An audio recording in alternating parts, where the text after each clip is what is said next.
Greetings, and welcome to the Guild of Mazes presents So You Think You Can Quest, the online live-streamed Dungeons & Dragons-based game show with real cash prizes and precious stones.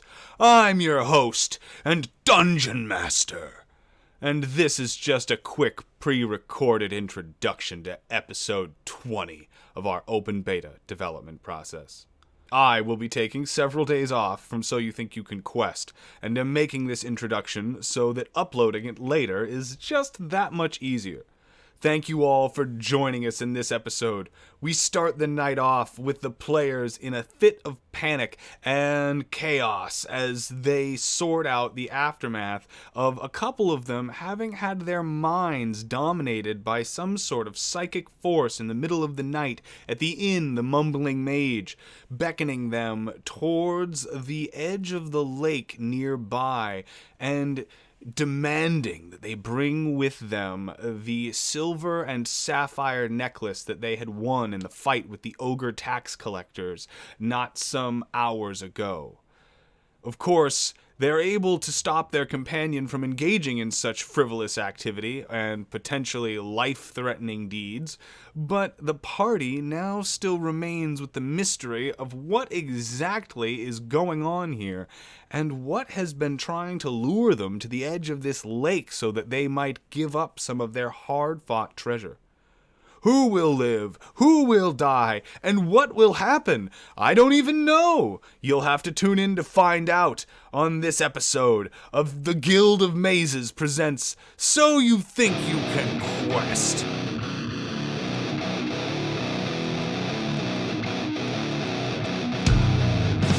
Bring on your goblin holes and band of oaks, hulking zombies and kabobs, and oh no, no troll, gonna slow me down, oh no.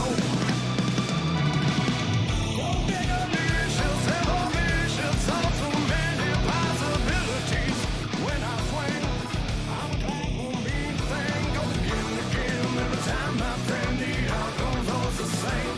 I'll roll down your 20 sides and cleave your hands in twain, because I'm rolling 20s like a 68 Impala. AC doesn't matter, critical damage from my warhammer. I throw the big tickle against every single farm that draws bubbles of my mighty blow. I lay 'em low, yes I lay 'em low. And we are live on this Tuesday evening. Welcome everyone to the Guild of Mazes presents So You Think You Can Quest, the online live-streamed Dungeons & Dragons-based game show with real cash prizes and precious stones. I'm your host and Dungeon Master. And this is just a quick introduction to episode 20 of our open beta development process. Thank you everyone for joining us this evening, and I hope that everyone is gearing up to have a very happy week as things are getting hectic out there, and everyone, I'm sure, is scrambling around to try and make sure that they can get all of their last-minute accommodations taken care of. Even if you are not observing any holidays in the coming days, it is impossible not to observe everyone else observing the holidays, so as such, planning is usually required.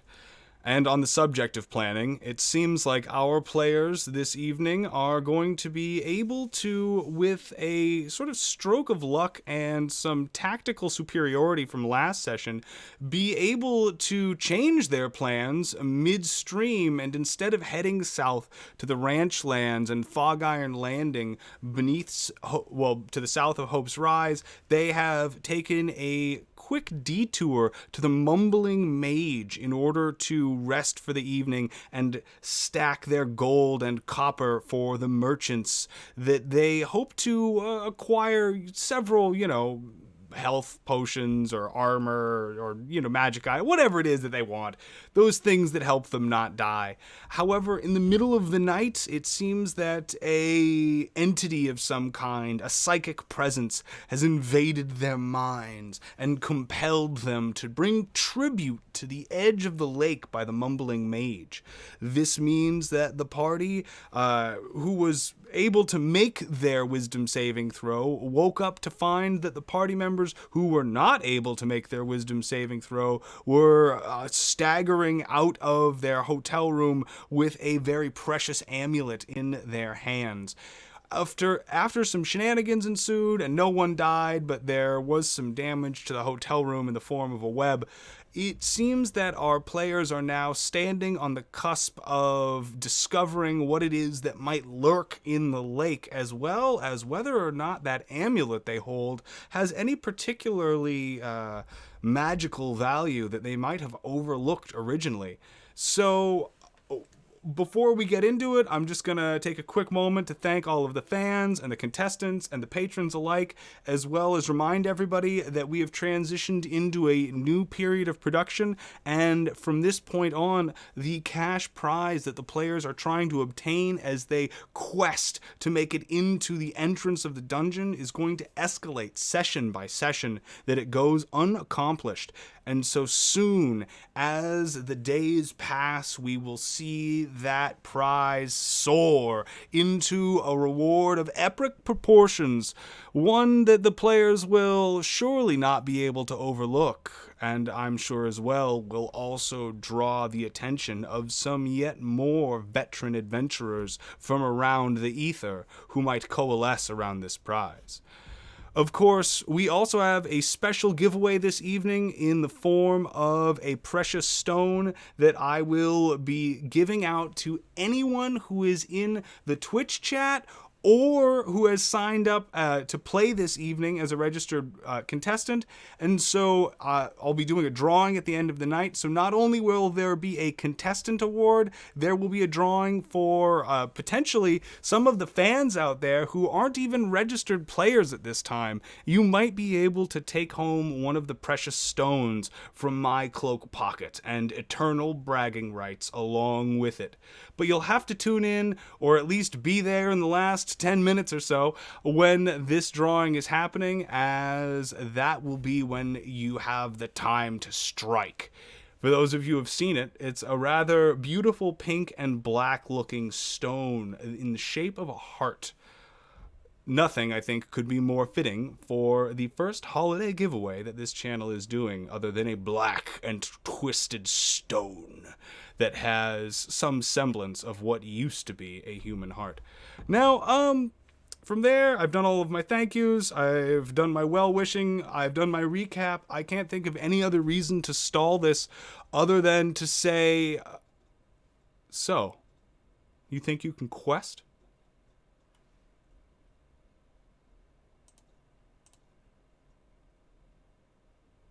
All right, players, we are going live. Everyone, welcome to the game. In our 5th player seat, we have our Discord member, Reyna, who is one of our almost everyday applicants, always throwing her hat in the ring to get a seat at the table as an adventurer. It is no surprise that you are once again rejoining us. And opting not to revive the somewhat living, dying state of Avari the monk and allowing her to recover instead in the guild hospitals, she will be rejoining us now instead as a ranger, it seems. A half-orc, continuing the tradition that the guild has at the moment of sending in half-orcs to solve all of their problems, in the form of a ranger by the name of Crydea. All right, welcome to the game, and I'm going to get a little background music going. Everyone, let's get this started. As we rejoin our companions, they find themselves not here in the center of town where the map is currently located, but instead out here to the west a ways, in the more pastoral farmlands, at a meeting of several roads. We joined them late at night, around 2 in the morning, out back behind the mumbling mage, lakeside, by about, 40, 50 feet. Last we had joined them, Karini, the paladin, was about to use her divine sense to see if she might be able to detect the presence of any sort of undead or some sort of necrotic foul evil in the form of demons or ne'er-do-wells from another plane. And I believe Inel the wizard was trying to ascertain whether or not the amulet they had recovered from the ogre magi bore any magical significance. Gale Warcrier, the warlock, wanting to ignore whatever the hell was going on and wanting no part of it, slumbers peacefully in his bed at this moment. And I believe Bakrun Growl, our fighter companion, had joined Inel and Karini outside. Of course, this means that warping in to... I'm going to roll for it. Okay, it looks like warping into the hotel room where the sleeping Gale Warcrier is. Crydia, you're going to phase into reality with a resounding zank as you rematerialize, having been just so rudely pushed through the portals in the guild's hall of gathering, flung through the ether that is strung throughout all of the infinite planes of the multiverse, and then coalesced again into a conscious being with a physical form and a rather nauseous stomach. But that will pass, and you find yourself soon enough ready and able to join your companions, except you're not exactly sure where they are. There's an open door to this room, there's an open window to this room, there's remnants of what looks to have been some sort of scuffle, and maybe some magical residue still clinging to the walls, while one of the companions sleeps idly in a bed. The rest are not to be found. I'm going to start with... And she ports in. I jump up and say, hey, you're new. Where is everybody? What happened here? She just kind of cocks her head and looks at him and is like, you should be the one telling me that. Okay, so there was a commotion. I was super tired. Some of the other party were arguing or debating or something. I don't know where they're at now. What is all this web? We better go find them. Welcome, by the way, to Hope's Rise. Thanks. She's going to check out the window if he wants to look out the door, or I'll suggest that to you. I concur. All right. Go ahead and give me a perception check as you attempt to locate your companions. All right. With that perception of 10, you are not actually going to immediately be able to find them, as it seems that the fog this time of night and their proximity to the lake is going to obscure them given their current distance. Then, with your 13, looking out the door, Gale, you're also not going to see them. You will notice that there is a window towards the end of the hall that is open, which seems kind of peculiar, but past that, there doesn't really seem to be any indicators that your companions are anywhere nearby. You can only hope that they are either down in the common room or are not too far gone at this point. I'm going to suggest stepping outside and trying to track them, because they got to be out there somewhere, if they're not in the common room. Okay.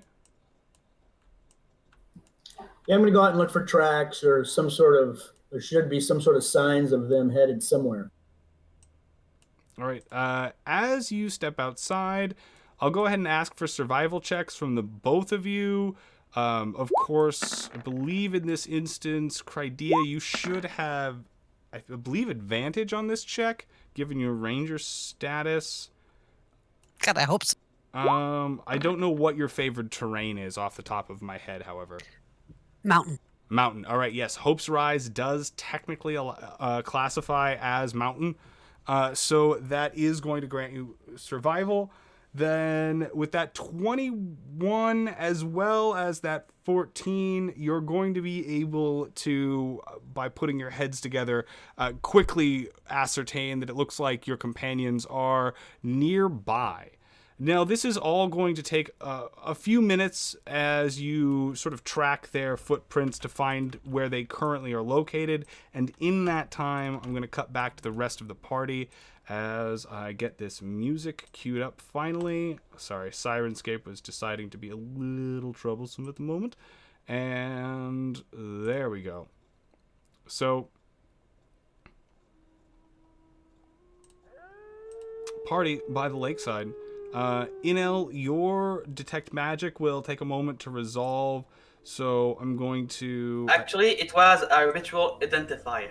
Oh, ritual identify! Ah! You skipped the detect magic. Yeah, just skip it. Just skipping it. Because I... Alright.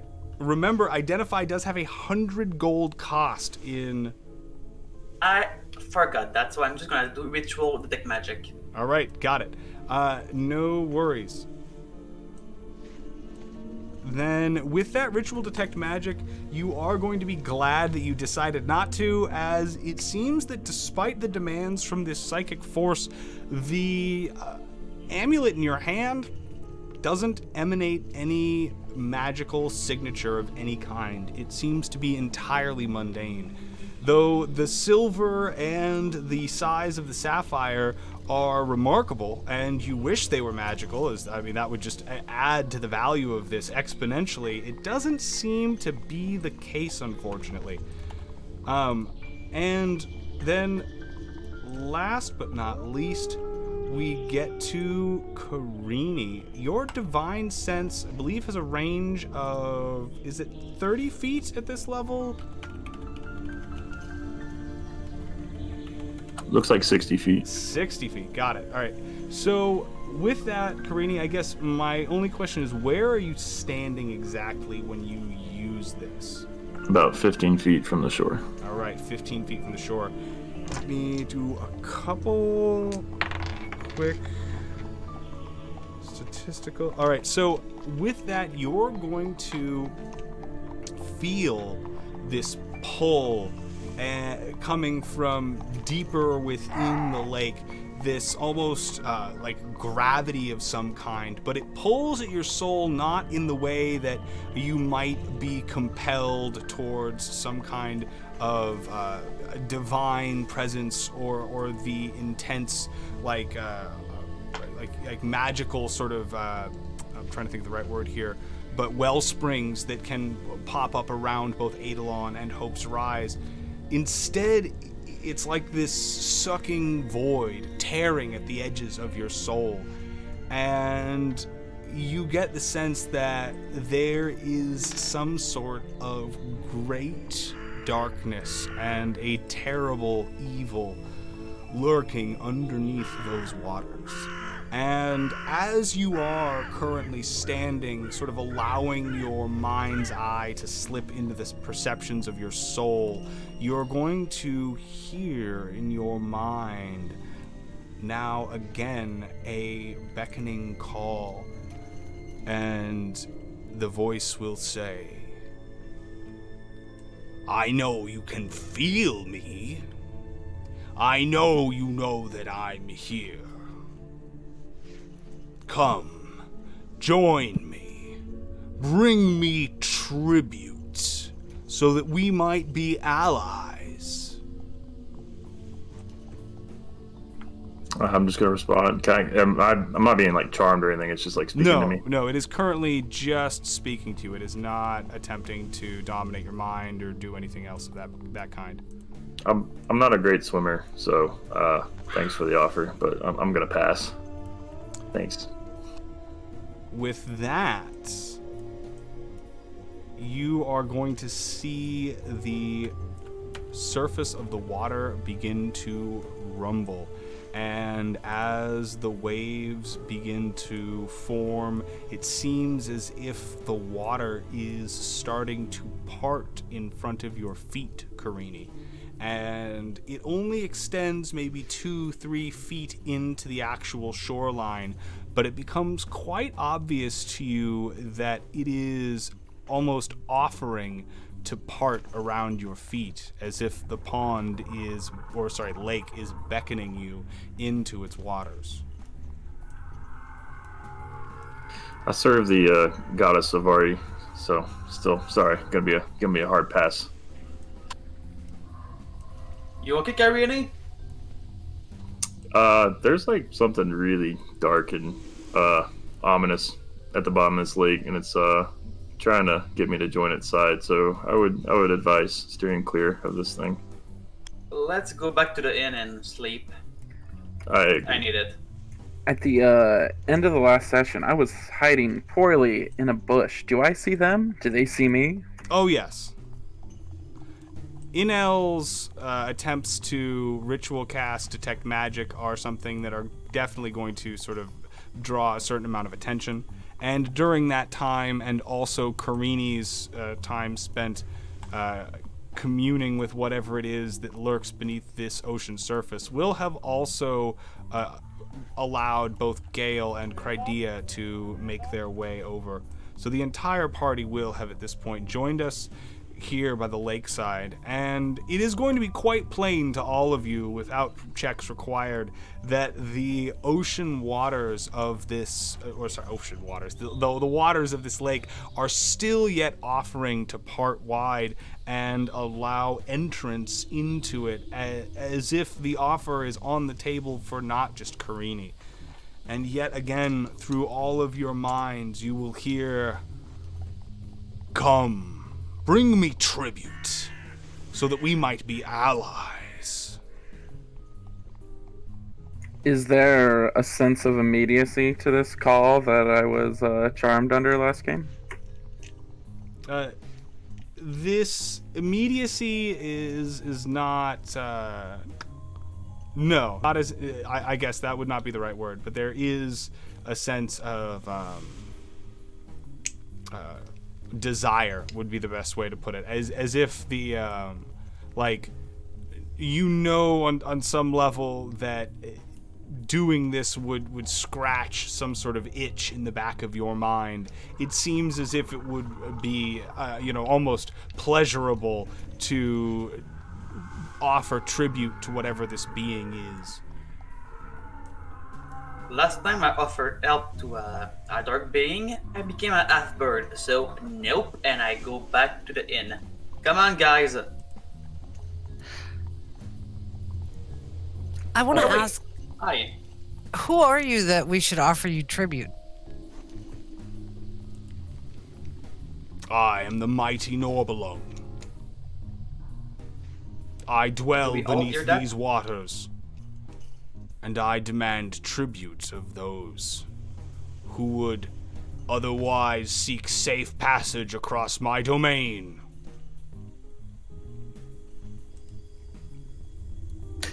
She kind of looks at the rest of the party. Are we going that way, or? Nope. Let's go back to sleep, please.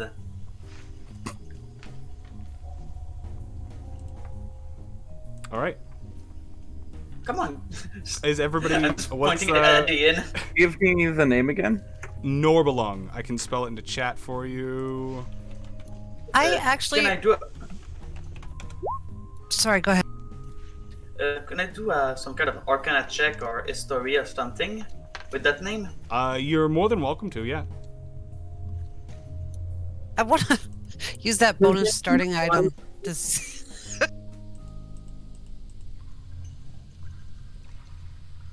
Can Okay, anyone you want breathe to in? use the bonus starting item? Yes. All right, go ahead and give me a history check.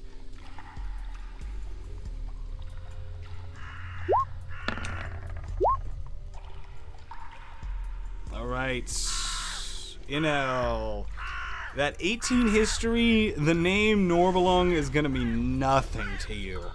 It could be anything, though you feel confident that it is likely something that is not common to any of the more civilized or prominent nations amongst Eidolon, i.e. it's not elven, it's not halfling, it's not orc, it's not human. This name is likely adopted by some sort of creature or entity that is not that did not grow up around the common tongue. As for your history check, Crydia, you are going to... I'm going to zoom out the map. And I can either let you know this privately or publicly as far as the results of that go. What would your preference be? Privately, actually. All right, you got it. One moment.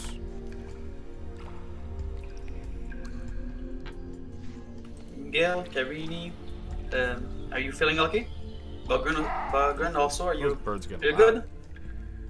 I'm pretty sleepy, and I don't want any part of this thing, because it's clearly got some strong magic to compel you to try to give it stuff. So I'm ready to get back to bed. Let us finish our rest.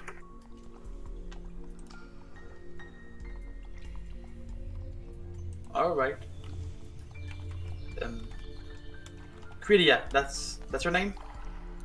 Yeah, she's following the rest of them. All right, let's go to sleep. Me too. And when we get back to the room, I'm going to look around and see if they left that magic sword when they poured it out. Because they followed me, so maybe they didn't have it on them. That sword is going to still be on Yane at this point, as they did not say that they were going to be leaving it behind for the party, and much like Arathil's armor, because it's one of their pieces of equipment and not otherwise a main quest item, that will not be remaining with the group unless otherwise specified. Anyway, we'll use great sword here.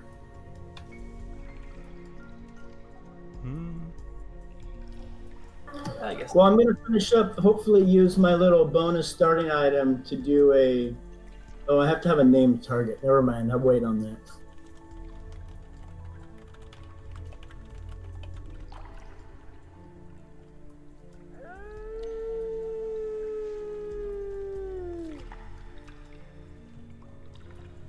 Sorry.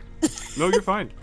So if everybody is going to sleep, then that means that the rest of your night is going to pass without incident, and you will find the following morning is going to start with the crow of nearby animals that are likely in the barn to the south of you imagine, but it seems like there's farms located both to the north, south, east, and west, so it becomes pretty impossible to tell where exactly that noise is coming from, but soon the sounds of the mumbling mage sort of springing to life will be able to be heard through the floorboards, as you were only on the first floor above the common room.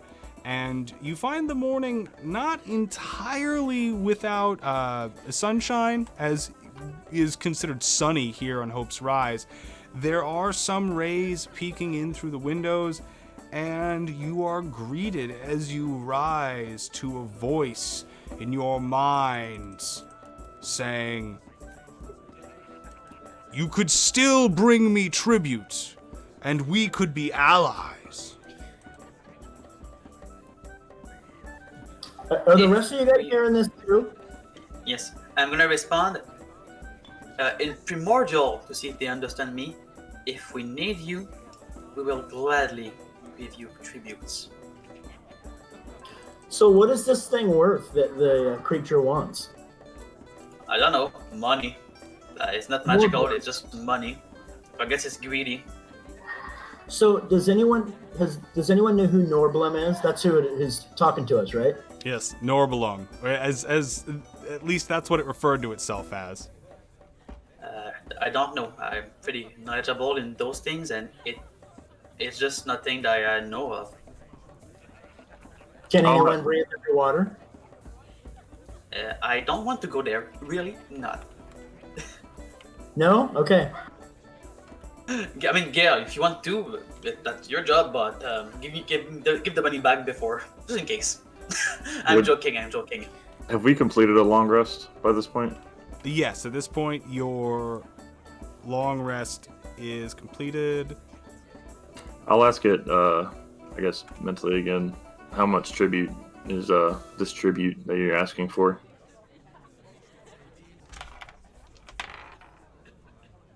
Well, what can you spare?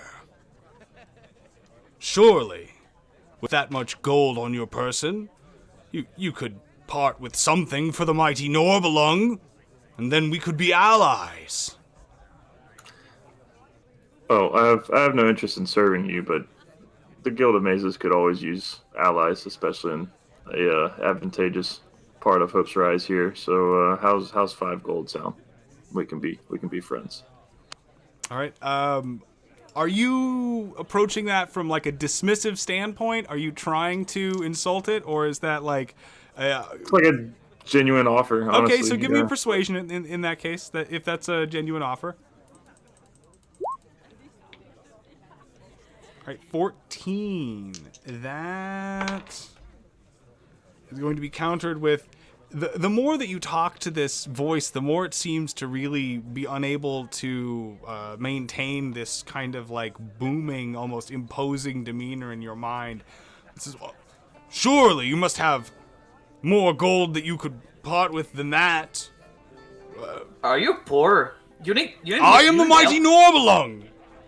I don't know what that is. Of course you do not. It would blow your minds. There's no way that you could conceive of my greatness, which is why you should bring tribute and leave it by the lakeside. And then we could be allies. For how much time? If I give you this trinket and I hold the amulet or things, for how can I say that? How much time are you willing to be our allies? Or ally?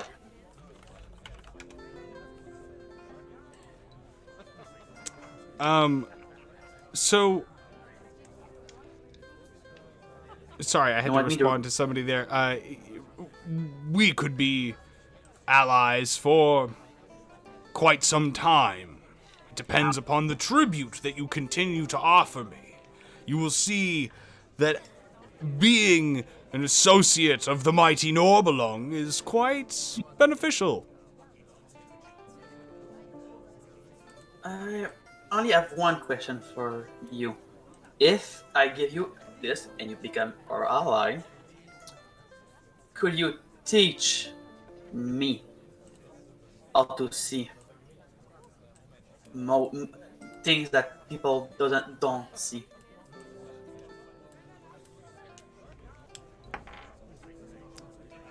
Indeed. Seeing that which is unseen is the specialty of mine. How do you think that I know what you have in your pockets and what you could offer for me as tribute? I mean, maybe you're using the scry spell, I don't know. I think we should take it down to the side of the lake, leave it there, and then hide in the trees and see what happens. You know it's hearing us, right? Sure. Well, what's to stop it from taking it and running off? I mean, Well, I think that would I be don't really care about Let's- this thing. Let's see what a tribute We brings. should offer it. What lake is this? What is the name of this lake? Yes. Oh, this lake I'm out behind you. is... Let me double check. There's... Dun dun dun. Alright, this lake is actually just known as the Drake's Tears. Or, sorry, Drake's Tear Lake.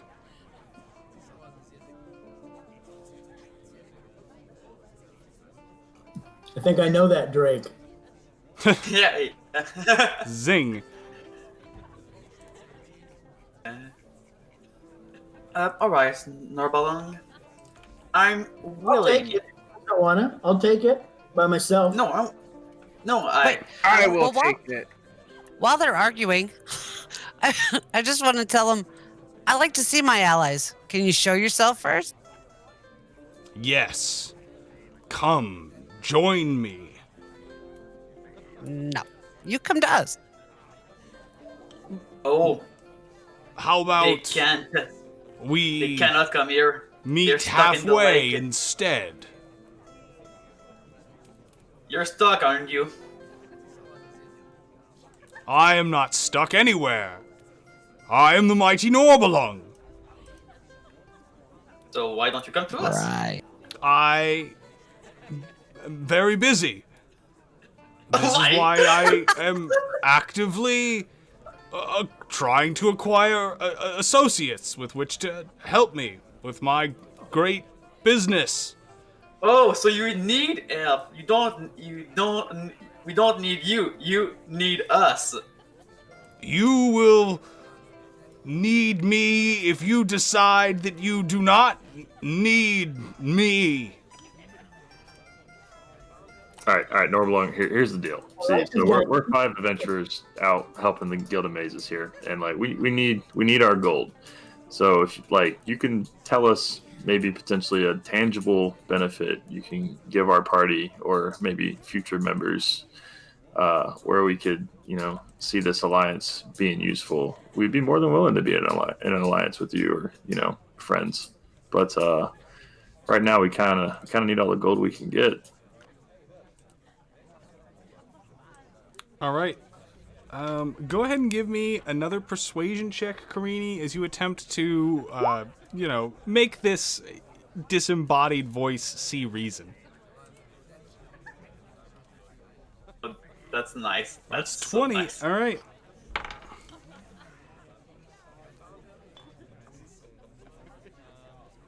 Those who serve me have profited greatly so from their service. I can show you evidence of this. I have many secrets, and the knowledge of what dwells beneath Hope's rise would otherwise startle or destroy your fragile minds. I know that it is what you seek, and I know that the answers that I could provide to you are of infinite worth. But you will have to provide tribute to me. I have one question before we do anything about it. What do I look like?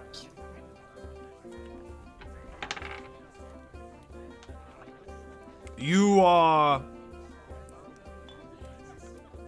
more than 3 feet tall and less than 7 feet tall. Alright, I think I get you. You You have can't see much. 2 You arms can't and do- 2 legs, but only Actually, I one don't. head. Actually, I don't have 2 arms. All right. Are you at this point? Sorry, I'm just joking with you, Norbalong. I'm going. Let's go, guys. I like this one.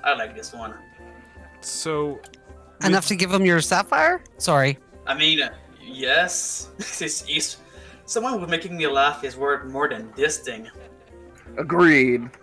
He may be referring to the tunnels for the dungeon we're looking for. So yeah, I think it might be worth it. I'm Alright.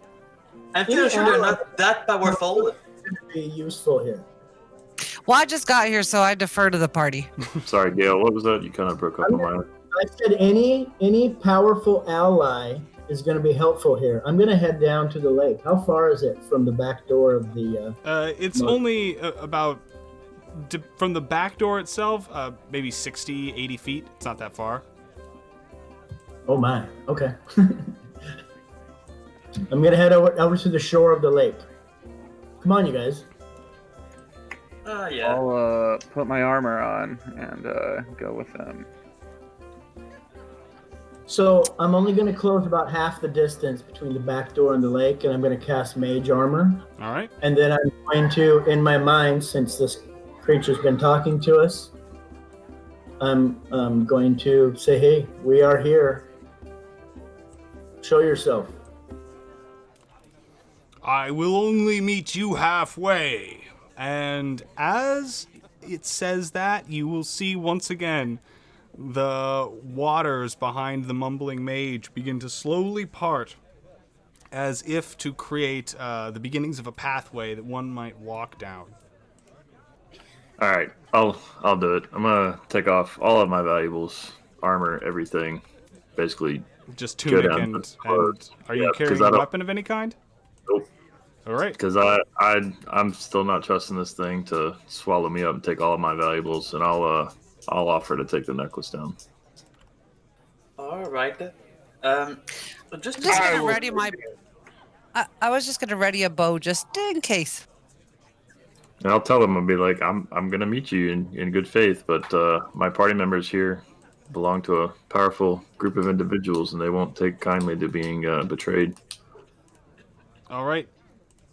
With that, you will have to get the sapphire necklace in order to be I'll ask able Anel for it. to take it down. And I believe it is last the party had it in the possession of Inel. yeah, I have it. I'm still. It's one of it's in my pocket. So here you go. But I have a question. Are you sure that you want to go alone? You're only healer, as far as I know. Yes, I will Well- take it in his stead. You're our. If you're sure, most- Buckran. Buck, I'll, you're gonna that's offer fine. to take I the. demand that I do it. Oh, okay. I guess realizing the importance of my class to the party will let Bakran also do it. Got it. She's just, Crydia's just shaking her head. She thinks they're all crazy. I'll do it.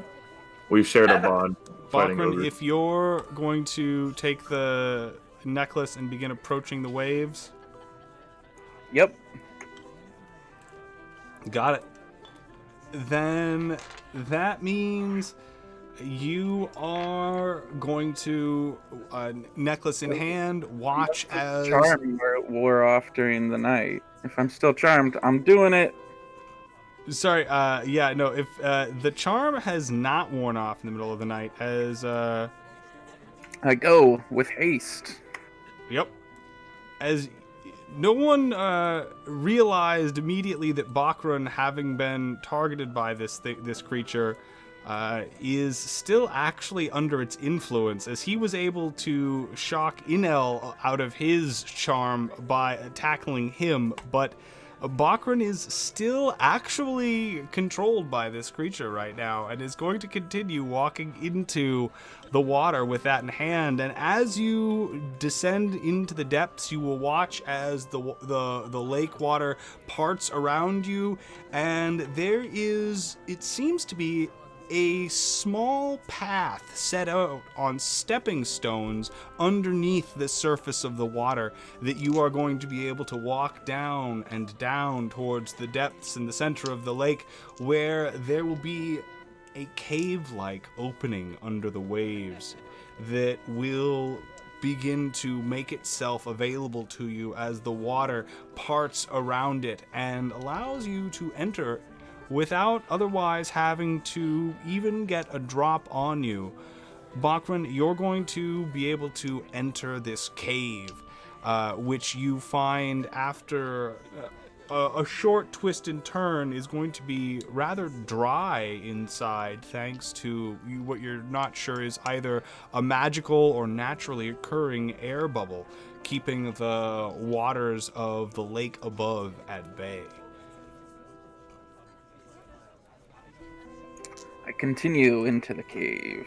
All right, Bakran continues into the cave, and the party, as you watch your half-orc companion descend into the waves. Which one? What'd you say? Sorry. Which one? Yeah. So that is going I'd like to to sort of be the last you see of him for the time being, as the lake water closes around him. And then, Bakran, you are going to, walking deeper yet into this cave. One moment.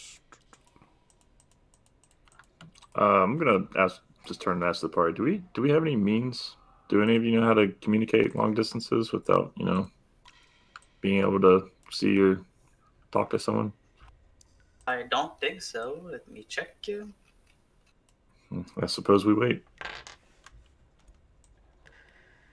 As one moment, you find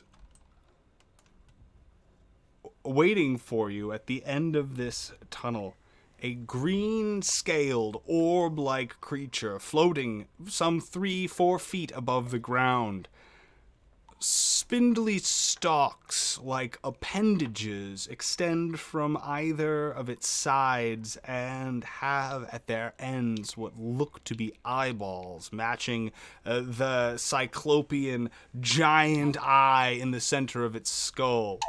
And it floats there, grinning at you, almost leering as it licks its lips, its giant mouth hanging open. And with that, it is going to approach you, Bakran. I'll offer up the necklace in supplication. All right. It will take that necklace and, looking down at you, will say, "Thank you. This will please the master greatly." And with that, is going to disappear rapidly from this room into the darkness. And Bakran, you can't help but feel like you may have just handed the necklace to something that is not, in fact, Norbelung. Oh no. Does the charm effect end now that I've handed it over? Or? As you hand it over, you're going to feel this sort of rising realization that the charm effect has not ended. At this point, it seems like Norbelung is going to reemerge in your mind with, "Bring me the tribute, and we will be allies. Yes." I just handed it to that thing. Was that not you? No, of course. What thing are you? Why would you hand it to something without How many caves in the bottom of this lake are there? You expect there to be no other residents in the mysterious caves that dwell underneath Hope's Rise? Do we hear that? At this point, this conversation is just going on with Bakran and Norbelung, but you guys are going to just watch as the water has closed at this point, and your companion is just down there. You can only hope for the best, or in the meantime, maybe get some breakfast. Eggs and bacon? Eggs and bacon. You now, with dark vision, I will, because you are a half-orc, one moment, I'm going to expand your current view of what's going on here, and you can see that past this sort of choke point here, there is a much larger cavern that this place opens up into that is kind of generally sloped down into the east.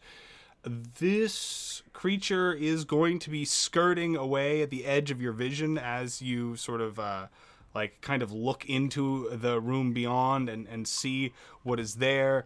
And you will hear Norbelung once more in your mind say, "Bring me that necklace! I demand tribute!" With that, I will chase after said green beastie. All right. Go ahead and give me an athletics check to see if you can try and catch it.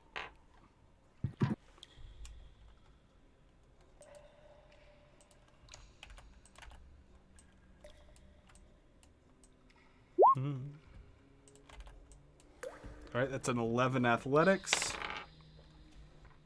That is not going to be enough, unfortunately. This thing is going to continue booking it, and as you descend... Can I action surge to dash and move again? You certainly can. However, what you run into as you get to the bottom of that natural land bridge that is there, one moment, I will shift your token over, is that the cave opens up, and unfortunately, you see that... Oh, my polygon reveal got crisscrossed. There we go. Most of it is covered in a rather thick and rising warm mist being produced from a number of natural springs here. And in that, the creature that you would pursue seems to be fairly well hidden. I'm going to need a perception check as you try and sprint forward over that natural land bridge that the water is running underneath and into this mist. All right, 14. That is also not going to be enough. You will hear in the distance, coming from the southeast of your current location, what seems to be like maybe the parting of water or the jostling of stone, but you do not otherwise hear or see any evidence of the creature. You can almost just hear this like faint snickering echoing off the walls after the creature is sort of just, the master will be pleased.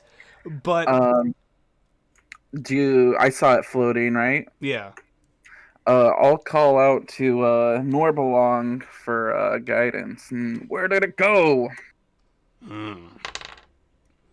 it seems that one of my competitors has taken advantage of this situation. Would you be willing to retrieve this for me?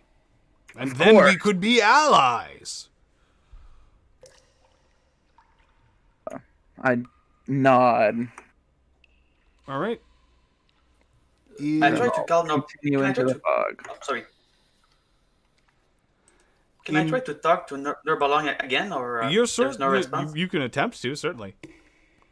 Norbalong, our things down there, is everything okay?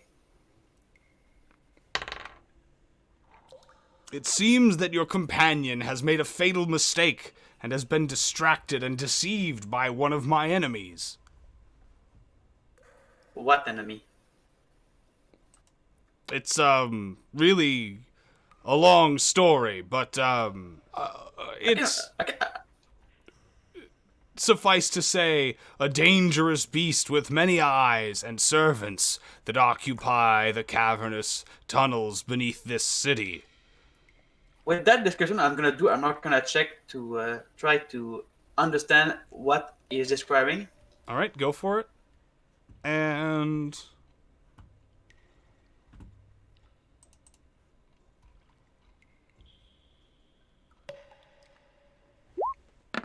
go for it. Done. 10 Arcana. The last thing that you saw that had that many eyes was one of the... Actually, I don't know if you were around for the abomination that was produced by the blood sigil of Slurgia.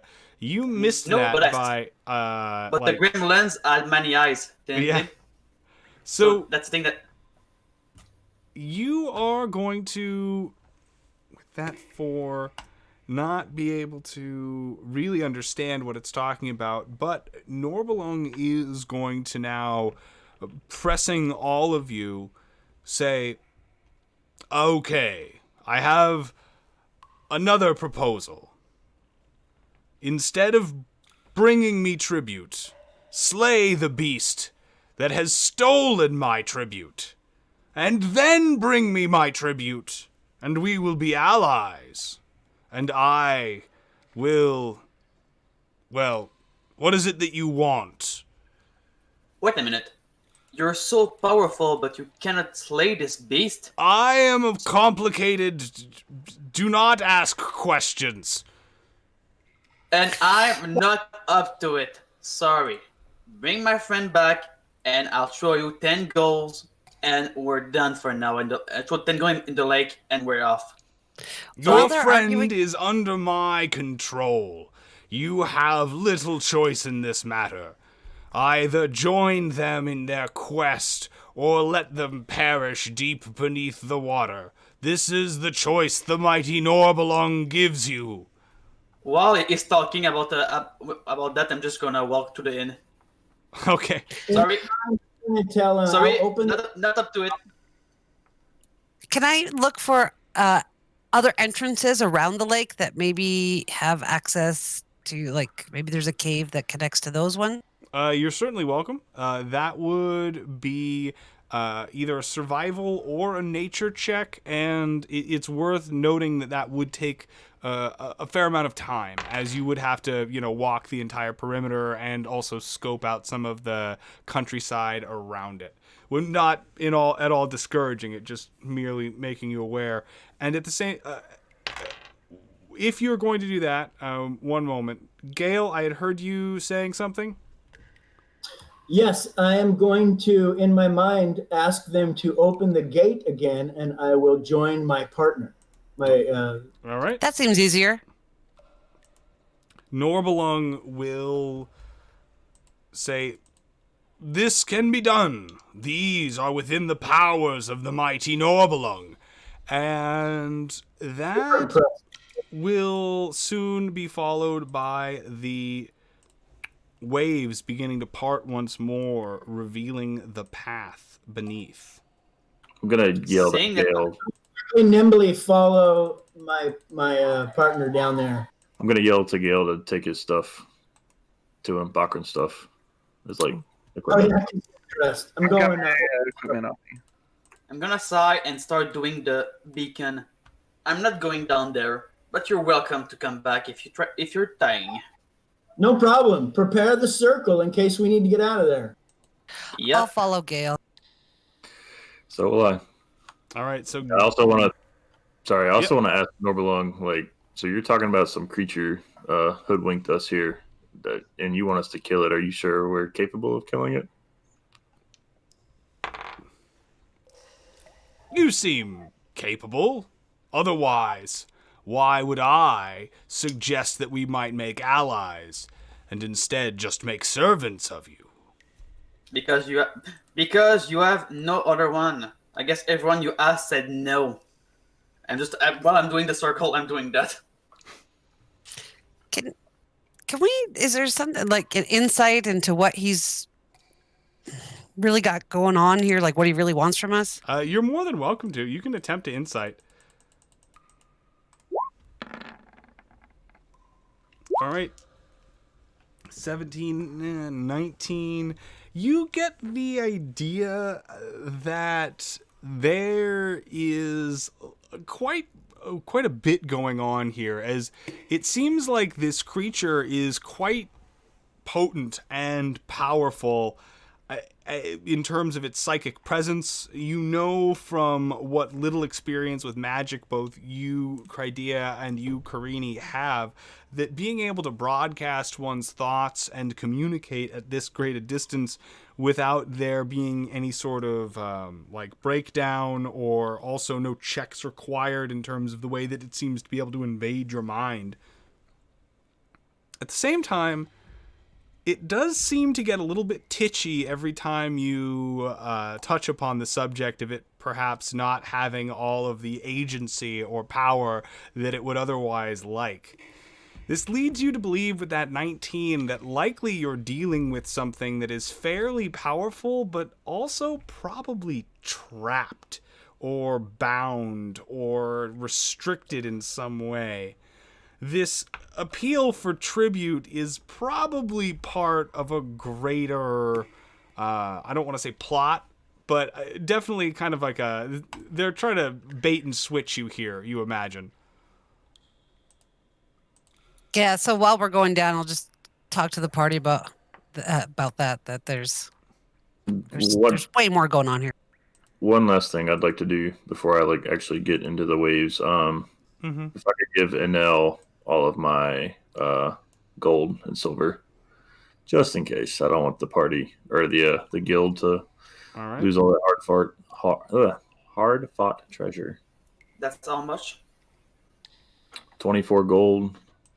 I'll just message it to you. That'll be easier. Yep. All right. Throwing some tokens down on the map.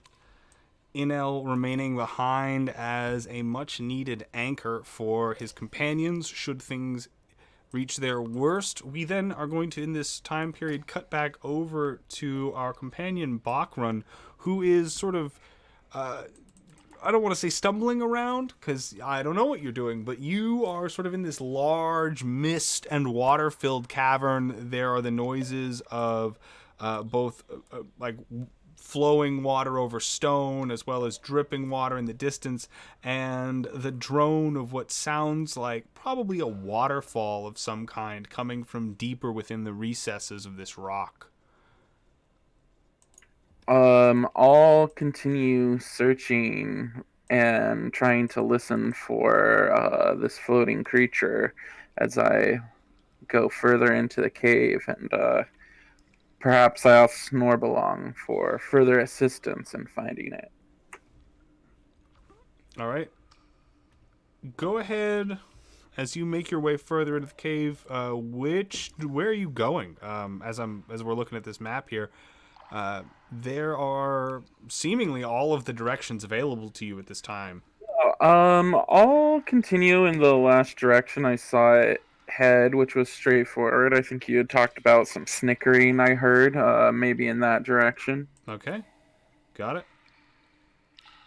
Can I see him yet at this point? I'm following the direction of where... At this point, as you arrive into the cavern with the rest of your companions, our fighter Bakrun will already be lost into the mists, as unfortunately your dark vision as an orc only extends to about 60 feet, so you won't be able to even actually, well, hold on, Gale. Yeah, you won't be able to see much beyond the beginning of this land bridge. So at this point, Bakrun, if you're going to continue heading straight forward, I'm going to go ahead and slide your token over and also then begin illuminating the map. When we get to the land bridge, which I assume the party's kind of moving towards, I'd like to see if I can track maybe where he's headed. Bakrun, All right. that is. Go ahead. I'll help. Go ahead and give me a survival check, and if you'd like to roll to aid. Oh, that's why it's doing The that. ranger wants to track. I'll help the ranger All if right. that's possible, 'cause I'm sure Go the ahead and ranger. roll to aid the ranger as the group continues to move forward. And then, as well, go ahead and give me another perception check, Bakrun, as you stumble yet further into the mists. All right, 14. With that, it's going to sound like the noise is likely coming from sort of somewhere still to your southeast, but it sounds now like it's coming from a greater distance away. The snickering has turned into just kind of, it might be the sound of just the rocks and the water resonating off of the cave walls. It's difficult to tell.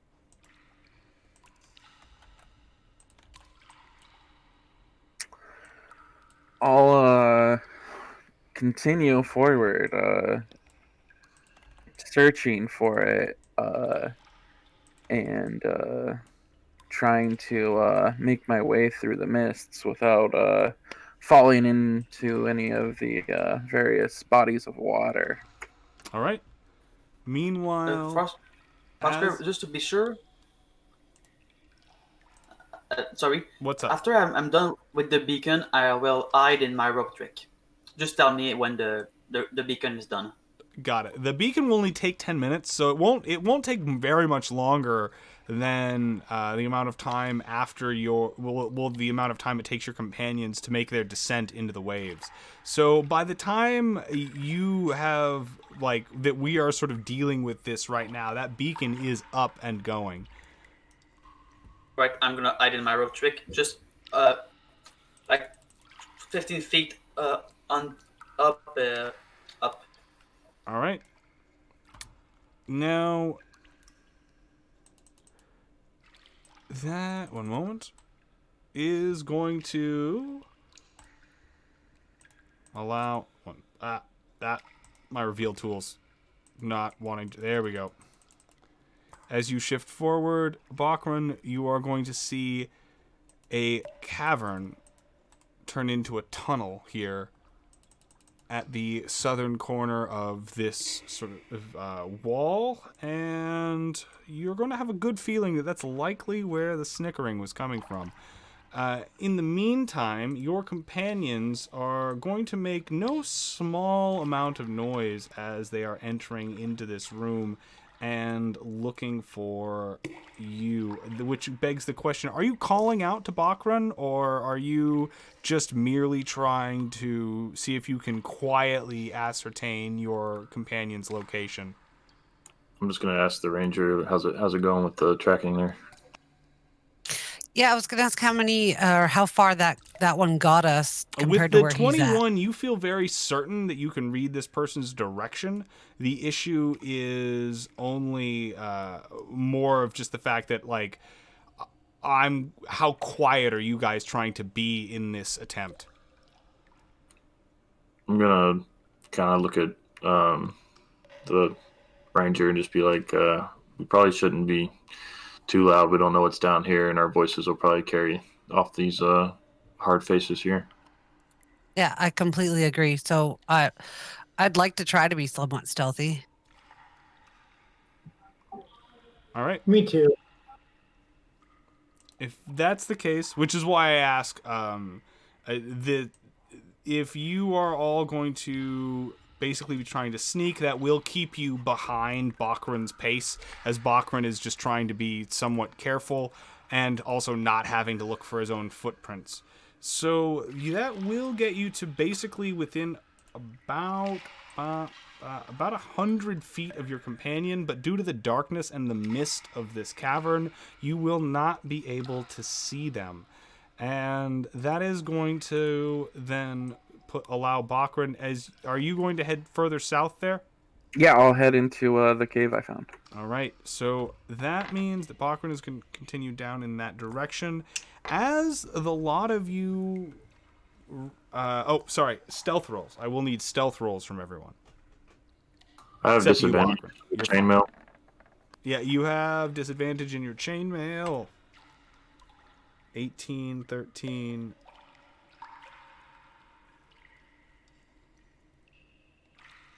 Let's see how bad this chainmail is, Karini. Yeah, that's a 2. All right. You will all reach. Looks like Crydia would be slightly in the lead if she's the one tracking. Kale, I'll shift you over to there, and Karini as well. Right here, at the base of this stair. You are all going to... Actually, before I speak too soon, let me double check. Karini, what's your passive perception? And Crydia, what's your passive perception? 11. I'm sorry, where do I put? It's below your skill. Found it. 14. Okay, so yeah, 14, not sorry. quite enough. You are going to, all of you, be quite surprised to find emerging from... Let me make sure I've got the token here queued up. Just for positioning purposes, I was kind of like directly following the ranger. Can I like be next to her? Oh yeah, absolutely. Yeah, I wasn't trying to... I'm good right there. Got it. Boom, boom, boom. There we go. You're going to see as emerging from one of the sort of banks of fog to the south. There it is. All right, sorry. Just grabbing the token. Is a rather pale looking, almost modeled, scaleless single-eyed creature with tentacles emerging from its back, teeth like rows of daggers from a square jaw that's some 2-3 feet wide.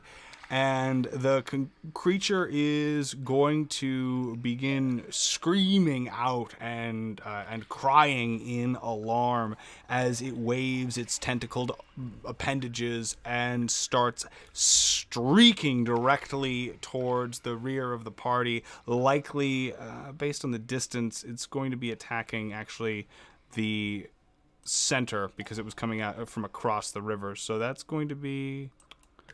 Carini will be its target.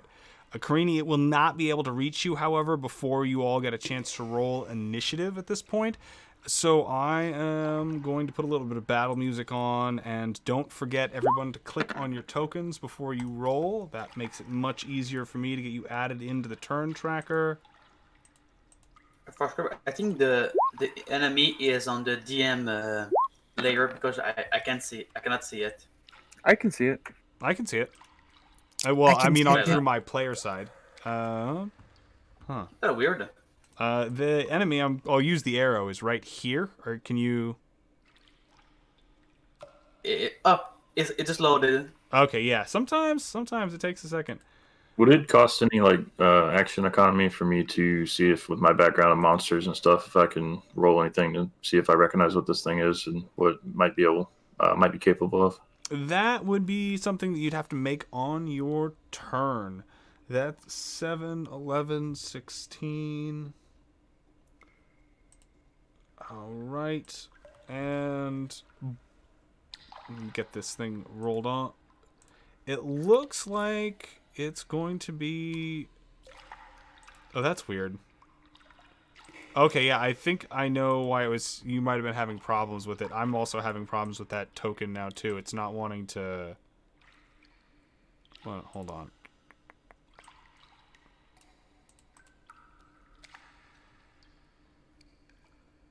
Layer, token... There we go. All right, it was just taking a second to transition through the layers. It was wanting to stay in the map layer. So that thing is going to rate in at a 13 initiative, which is going to put it after Gale but before Carini. So Gale, you're gonna, as you turn around and see this thing sort of screaming and emerging from the mist, its tentacles flailing, going, ah! You're gonna react the fastest of your party members, it seems. And go ahead. What do you want to do at this time? So as it comes towards us, I am going to move over to here. All right. And then I'm going to shoot it with an Eldritch Blast.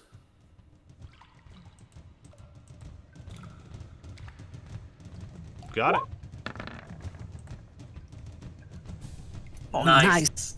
Nice. 24. All right, that is going to be a critical Eldritch Blast, as a matter of fact. Quickly sidestepping the approaching creature and its horrific appearance, Gale is going to waste no time at trying to rebuke it with his Eldritch abilities. All right, 15. That is going to send a dark red crackling static bolt from the tip of your sword across the battlefield and colliding with the side of this.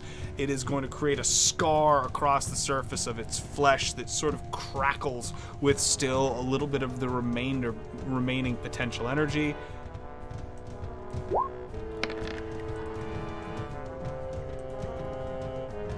That's for my savage attack. Right. I believe savage attacks only apply to melee. Only. All right, never mind.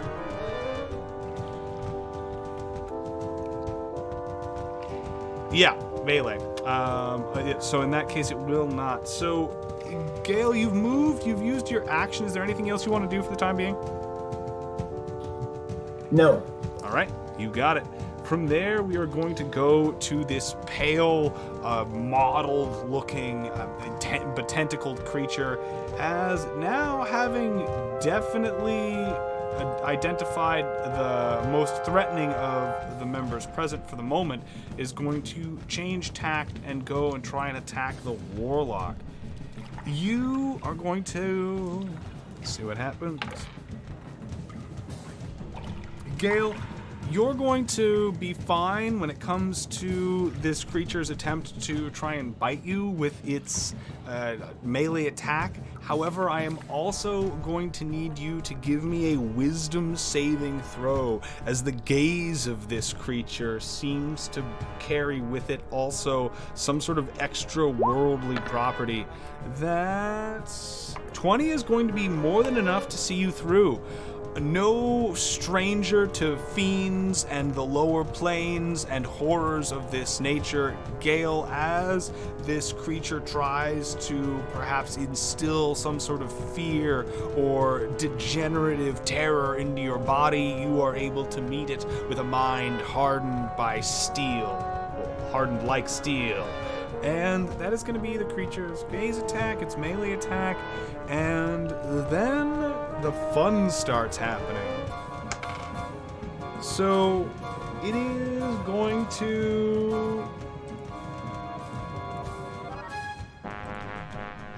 One moment, I need to look something up.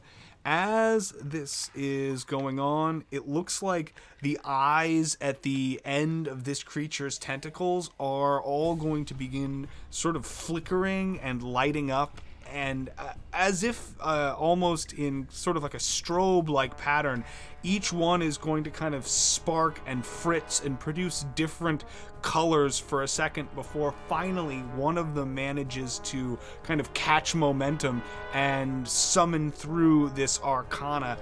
The tentacle is going to produce an effect similar to that of Shocking Grasp, but he's going to miss, so that Shocking Grasp is not going to matter, and that is going to be the creature's turn as we now go to Karini Selkadora. It's also worth noting at this point, Gale, though you are, some 100 feet away, you have definitely heard the cry of this startled creature, as well as the sort of like crackling static jolt of the eldritch blast that your warlock companion let off not moments ago. You are welcome to ignore that, or, return to investigate. Who heard that? Oh, You said Gale. Sorry, not Gale, Bakran. I'm getting all the half-orcs confused. I apologize. So, that is going to then, after the creature's turn, put it over to Karini. Karini, you're up. So kind of just back to my earlier question. What would I have to do? You can give me a nature, or you can give me a history. Depending on the creature, you can also sometimes give me an arcana check. But that's up to you. But would that constitute like a bonus action? Bonus action, yeah. Okay.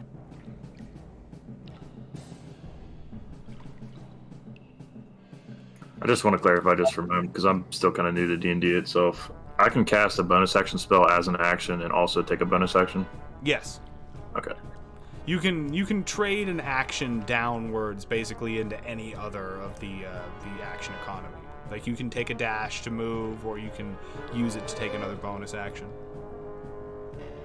Alright, I kind of really want to know what we're dealing with here, so I am going to roll, you said, nature, survival, or arcana? Yeah, depending on what you think is the most applicable. That's something I'll always leave up to the players. There's kind of like multiple ways the knowledge will get there, it's just sort of like which one is going to be the easiest, depending on the creature. As I hear the sounds of spells in combat, can I look to Norbelong for guidance as to what it might be and if I should go back or continue? Norbelung is going to say that your companions are in trouble. Servants of my enemy have found them. Yeah, I'll head towards the combat with that. I assume the 4 definitely fails. The 4 definitely fails. You are not going to have really any idea what this thing is, having never seen anything like it. And go ahead and, Karini, what are you going to do for the rest of your turn? As well as Bakrin, give me an initiative roll, and I will then get that into the next turn order. Gonna move up next to the Warlock. And I'm gonna cast Sanctuary of Faith on myself. All right. Sorry, Shield of Faith. Shield of Faith. Oh. You got it. AC is now 20. AC is now 20. Your movement has occurred. Bonus action, bonus action. I imagine you're ending your movement there, which is going to put it over then to our companion, Crydea Nemerog. Crydea, what would you like to do? Did we ever figure out the animal companion? Oh, you never chose one, I don't think. Can I just do that now, or do I have to wait till? Go for it. What would you like? I actually think I'll just take the giant rat. All right, giant rat it is, and that's I would have had I would have maybe taken issue if it was some sort of like octopus or shark or alligator, but yeah, no, that sounds perfectly fitting. I should be able to find a token for that rather quickly. One moment. But Crydea, it is your turn. I'm going to hit it with the longbow. Oh, I guess that's... Of all of my rat tokens, I think I'm going with this one. It just seems... I just can't pass it up. Alright. I love that. Crydea... Alright, you should be able to move that thing around now.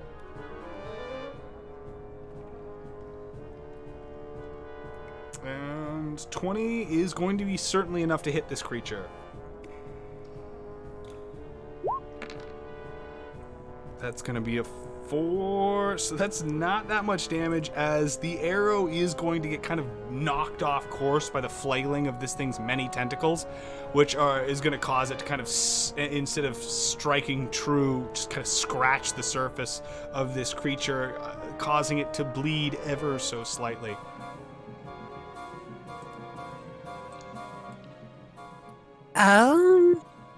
Sorry, I am kind of unsure on the flanking stuff. Because I was trying to put the rat where it would be flanking.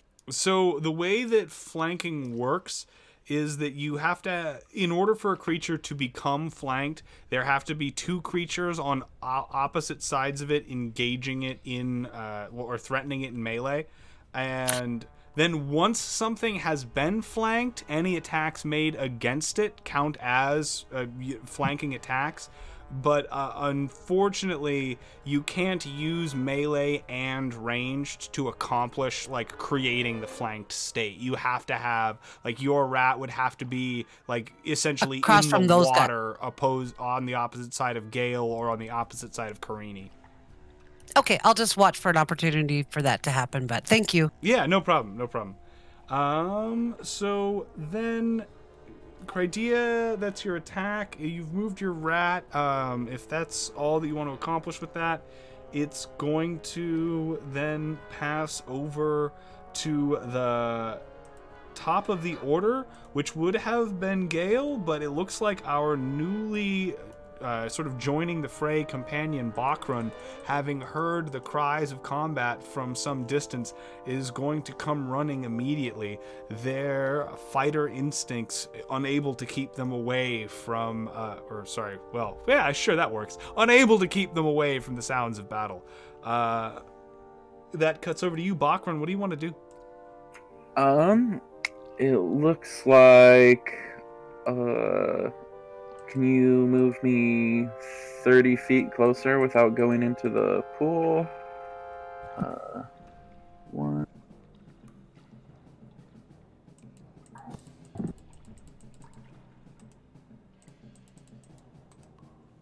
How do you do the measuring tool?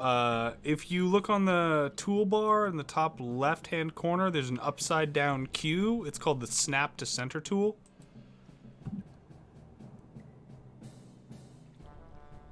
I think it's actually supposed to be a ruler on top of a circle, like kind of a protractor type thing, but upside down Q has accomplished far more in my descriptions of it. Okay, and with that move, I will draw my light crossbow and take a shot at the thing there. All right. This horrific, pale, screaming creature that is just filling the interior of this cavern with just this horrific shriek. Ah! And it doesn't seem to stop, as if this creature doesn't even have lungs. It's almost like a living whistle of some kind, like steam escaping from a kettle. It just, through the entire fight with this, it just... Ah! All right, 19 is going to be enough to hit. Go ahead and roll damage. All right, that 4 is also going to, much like Crydea's arrow, that bolt is going to get close but get knocked out of its sort of otherwise intended trajectory. Bakran, that's your movement and your action. Anything else? I will reload the crossbow with my bonus, right? Yeah, I believe... I don't think it's a bonus to reload a light crossbow. I think it's heavy crossbows. Okay, then I will be all done. All right. From there, Bakran, it goes to Gale. Gale, now still currently the center of this thing's attention. What would you like to do? I am going to disengage Got it? and move away from this fight.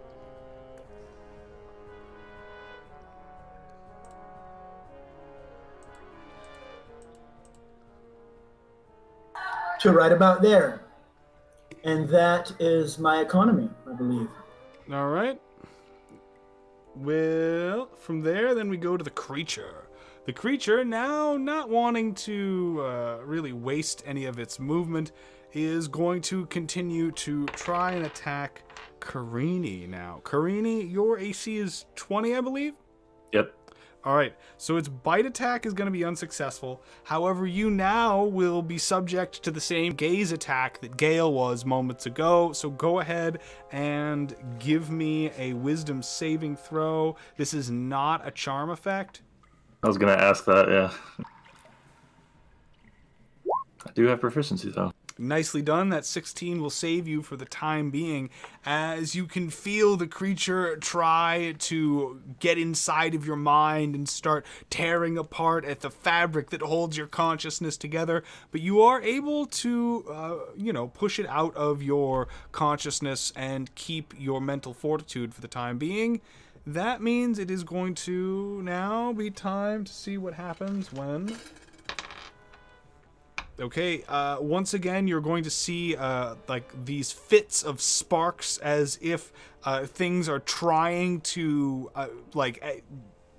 basically find the charge or the necessary concentration to go off until finally at once randomly one of these things manages to discharge yet another spell effect.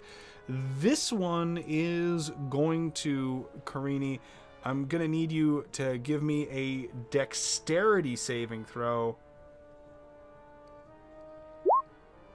Ooh, that is not going to be enough. As you are going to find yourself getting struck now in the chest by what seems to be a ray of frost of some kind, as very similar to the experience with that ogre just yesterday. You're going to feel ice and snow and just frigid, burning cold begin to pass and wash over your body, except rather than this engulfing spray that had hit you and most of your companions, this is just like a narrow beam that manages to kind of impart all of these effects on you.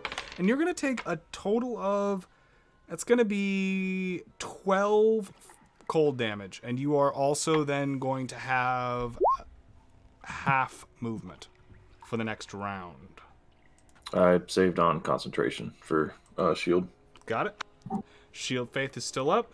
That creature's gaze, its bite attack, and its magic have gone off, which makes it now Karini's turn. Karini, go for it. You said with that effect, I'm just kind of slowed. Yeah, you'll have 15 instead of 30 feet of movement.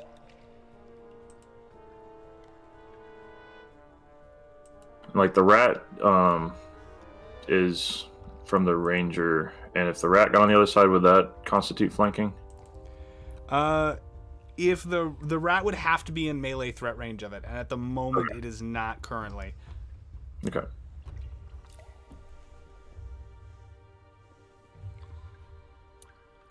It would put it in the water, right? Yeah, currently or Karini would have to, move around, however you want to accomplish it, but you'll have to have one on the opposite side. Yeah, I'm gonna move down here, and then I'm just gonna smack it with a warhammer. All right.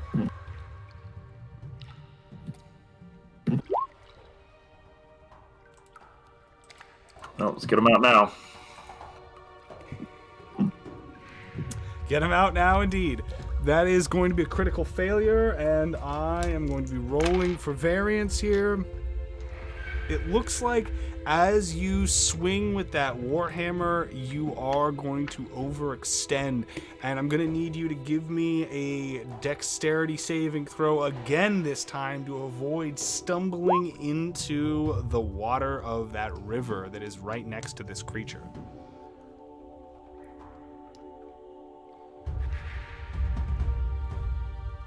11.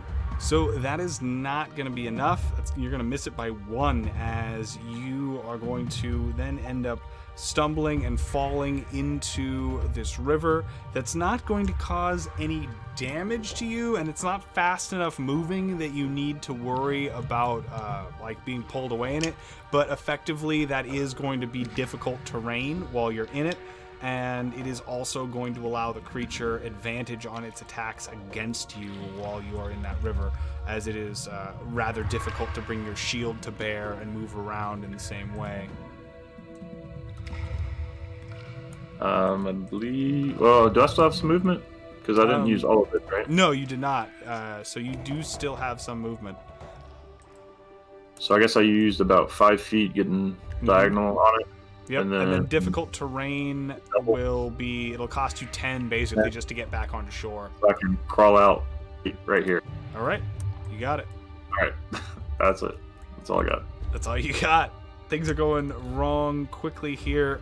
Cradia, your turn. What would you like to do? Well, I'm gonna have the rat move into that spot so they can fight, and I will attack.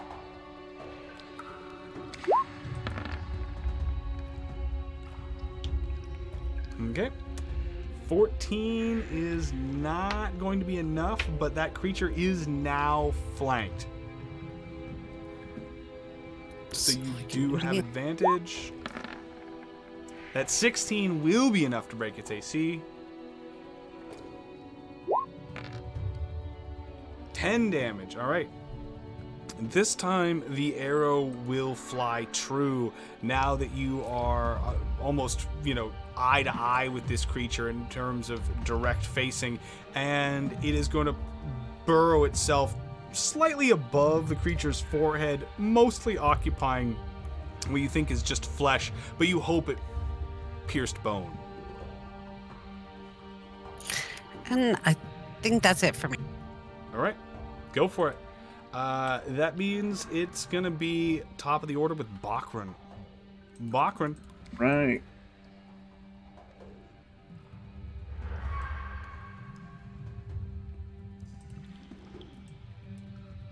What would you like to do? Oh, there you go. I saw you move over. Yeah, and then I will shoot at it with my crossbow. Got it.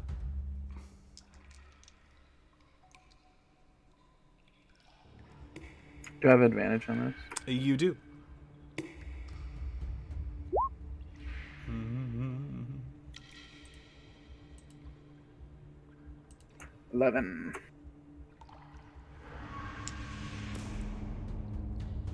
All Again with the 11. damage. sorry, that 11 is not going to be enough to hit. All right. I reload my crossbow and that'll be it. Okay. Actually, I'll store my crossbow and draw my shield and longsword. All right, Bakra, shield and longsword engaged. That is going to be your turn as you come running into the battle to try and support Karini now that she is the sole target of this creature's wrath. We are then going to go over to one Gale Warcrier. Gale, what are you doing? Yeah, quick question. What is this right here? The thing next to you, that is a stalagmite. Or actually, technically, in this case, it's a stalactite, as the hole there in the top of it is actually is not a hole. That's just where the roof would be in the cutoff of this map, you know?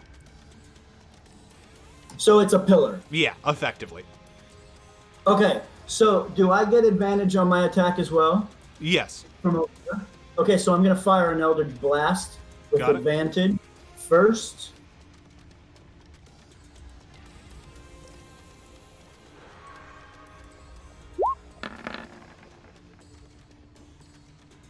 That's gonna be... Oh, man. Even with the advantages, it's not enough right now. Both Gale and Bakran are going to find they are unable to pierce the creature's hide. His crossbow being turned aside by its mottled flesh, as well as the Eldritch Blast now seemingly absorbed by one of the tentacles coming off of this creature, as if like a lightning rod sucking up excess energy. And then from there, I see you're sliding over, gonna take some cover behind that pillar. Correct. I'm going to scramble up over there by that pillar, and there I be. Okay, got it. Gale, from there, we go now to the creature. The creature is going to... With the situation it has... It's going to be in now because of its ability to levitate. Cycling out above the water. That will give your rat an attack of opportunity if you'd like to roll for that. Yes. That is unfortunately not going to be enough to hit. And No. that means that the creature is going to get its bite attack and finally be successful against Karini.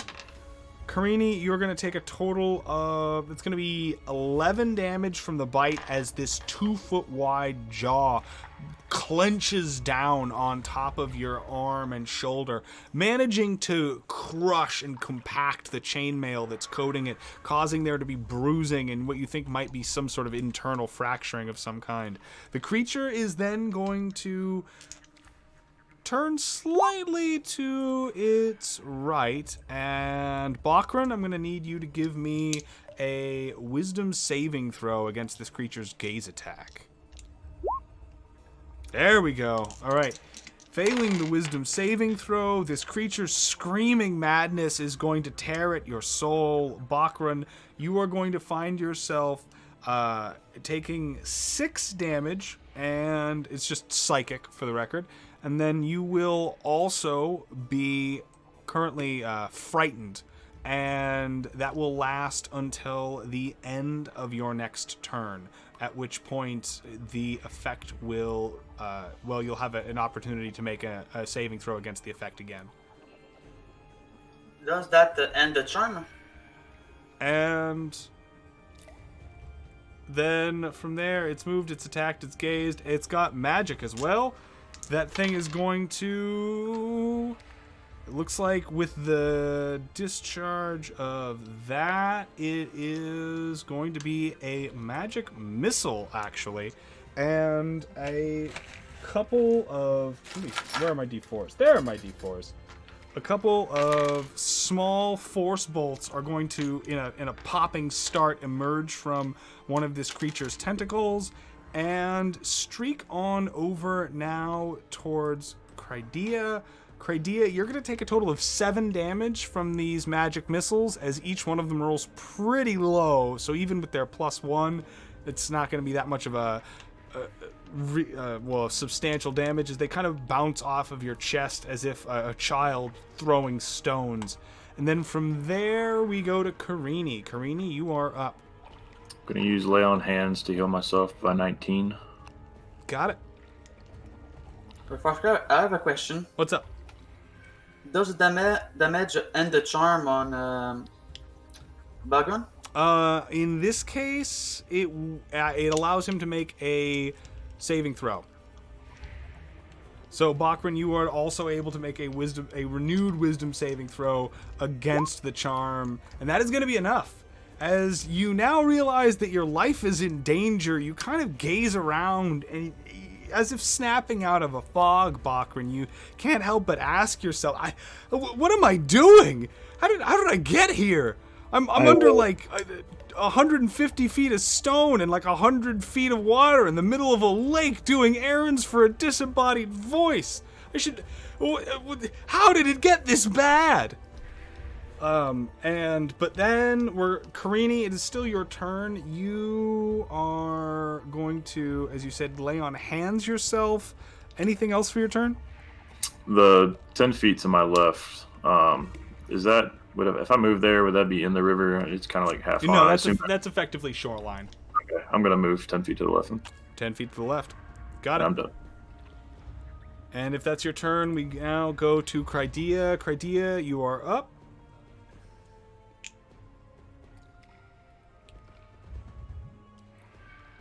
Well,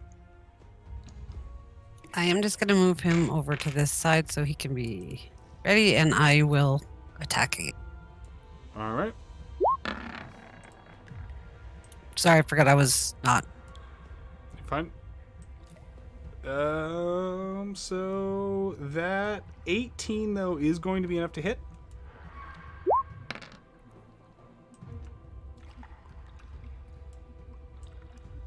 Massive damage.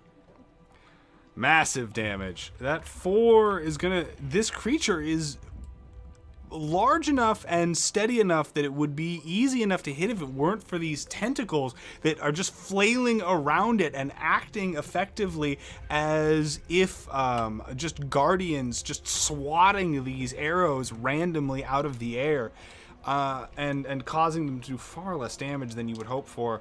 Crydia, anything else for your turn? If I move up onto the stairs, would the height there give any advantage? If you move up onto the stairs there, you would need to get to the top of them, and it would provide you with a small bit of advantage in this case.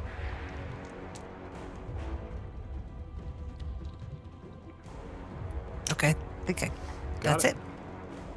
That is going to then, after Crydia's turn, pass over to Bakran. Bakran, real quick before you go, I guess I just want to touch base with Inel. Inel, you're still chilling? Yep. Got it. Thanks later, like always. So then, going back to Bakran, what would you like to do? What, Muller? I didn't understand. I was just saying, live to fight another day. Oh yeah, Bakran's gonna have the Always. same problem that Ash had a few sessions ago. So Bakran, because you've been frightened, yeah, there we go. You're. And then I'll pull out my crossbow and shoot at it with disadvantage. Absolutely. Would it be a straight roll because I'm at the top, and then do they cancel? Because you are at the top of those staircase do not provide. Let me double check on this, but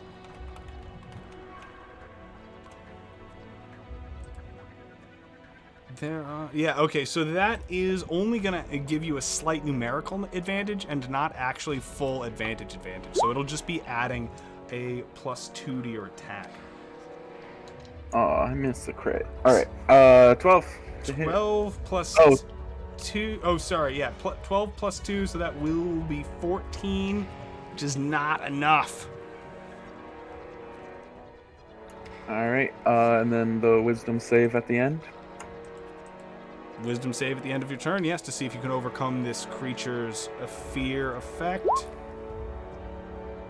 That's going to be enough, and you will find yourself able to shake off the terrifying visage and the resounding scream that this thing is still letting out with just the non-stop "Ah!"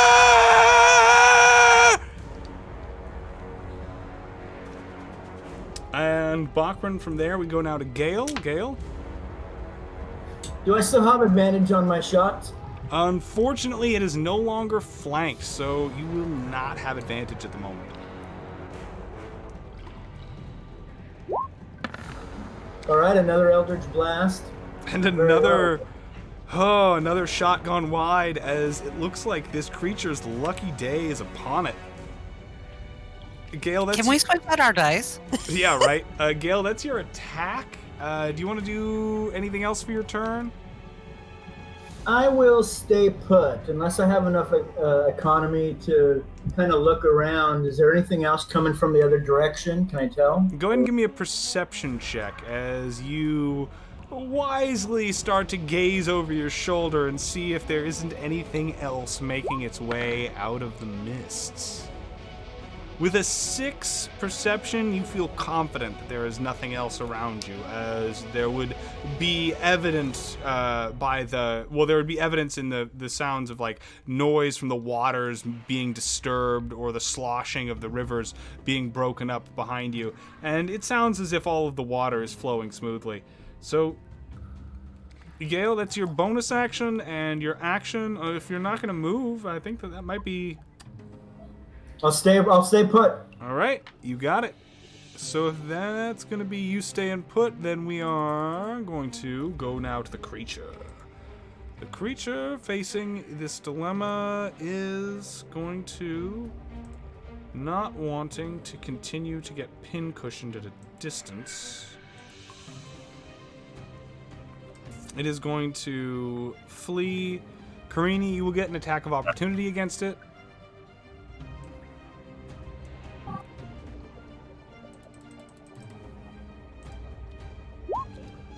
That is not going to hit, and it is instead going to charge at Bachran. Bachran, it's going to manage to hit you with its bite attack for a total of, that's going to be 9 damage, and then it is going to try and hit Crydia with its gaze attack. Crydia, go ahead and give me a wisdom saving throw.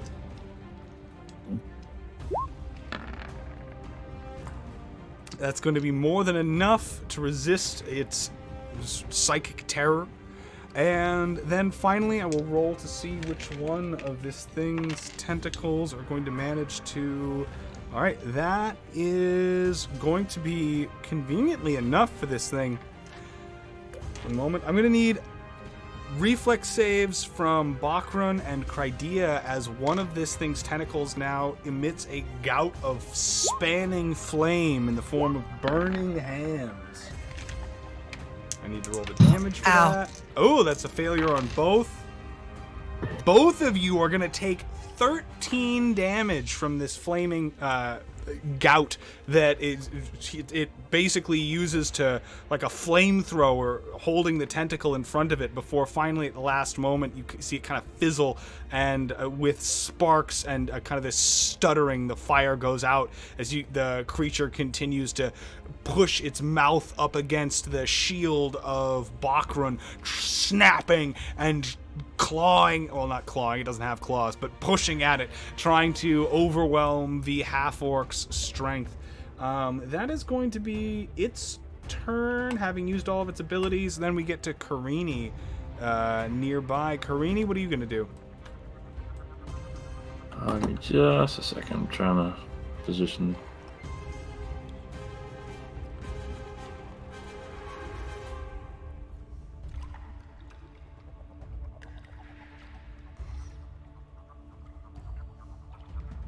If I'm not mistaken, you can throw spears, right? Oh, absolutely. Alright, doesn't look like I'm going to be able to have enough movement to get to my allies to heal or make a melee attack. So I think I'm just going to approach it and then use a spear. Okay.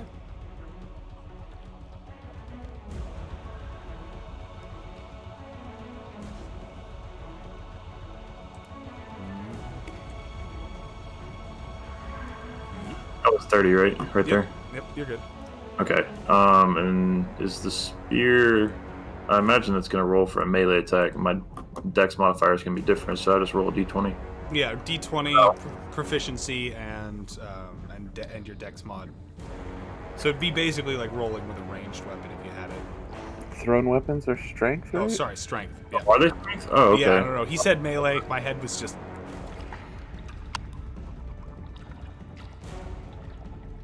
You can get a... I believe there's a feat that allows you to use dex. But 7... Oh, no. That is not going to be enough. That spear is going to go far over the head of this creature. Fortunately, not wounding any of your allies, but with a plunk is going to land in the water at the top of the stairs there. That's it. Okay. Then we go to Crydia. Crydia. Okay, move my rat friend. Got it. And then I want to try ensnaring strike when I attack. All right, go ahead.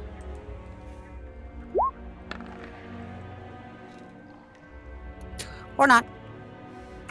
It's fine. Oh, man. You will have to hit for ensnaring strike to be effective. So that is going to be the movement of your rat, your attack action. Is there anything else you Oh, want? wait. With it's flanking now, right? Should I not? I should have done Oh, that. yeah, at advantage. you would have advantage. Absolutely. Hold on. I take that back. You would not have advantage because you are firing in a melee. Oh, okay. Okay. So that it neutralizes. Okay. So that is gonna be 10, and it looks like even if you had had advantage, it wouldn't have helped. So from there, we go over to one Bakrun Growl, if that's the end of your turn. So Bakrun, having regained your senses and found your courage once more, this creature has flung itself up the steps to try and attack you, not wanting you to have a moment of respite. It's gnawing at your arm and trying to, eat you, I think. What do you want to do? I'll pull my longsword and shield and strike it. Got it.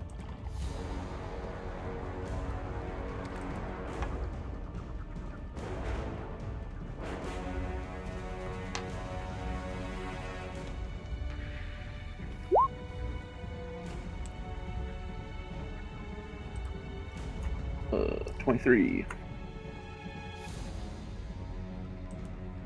23. All right, that is going to be enough to hit it.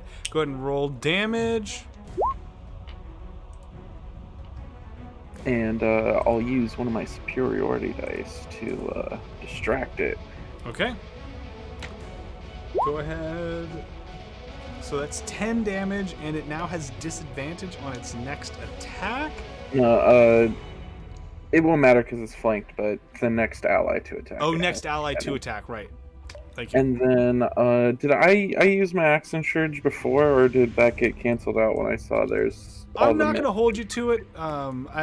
When you descended that land bridge, you would have noticed that there was kind of no point in it as you looked around. Had your perception check gone off, I would have let you use your action surge, and you probably would have been able to catch the thing, but it was able to escape.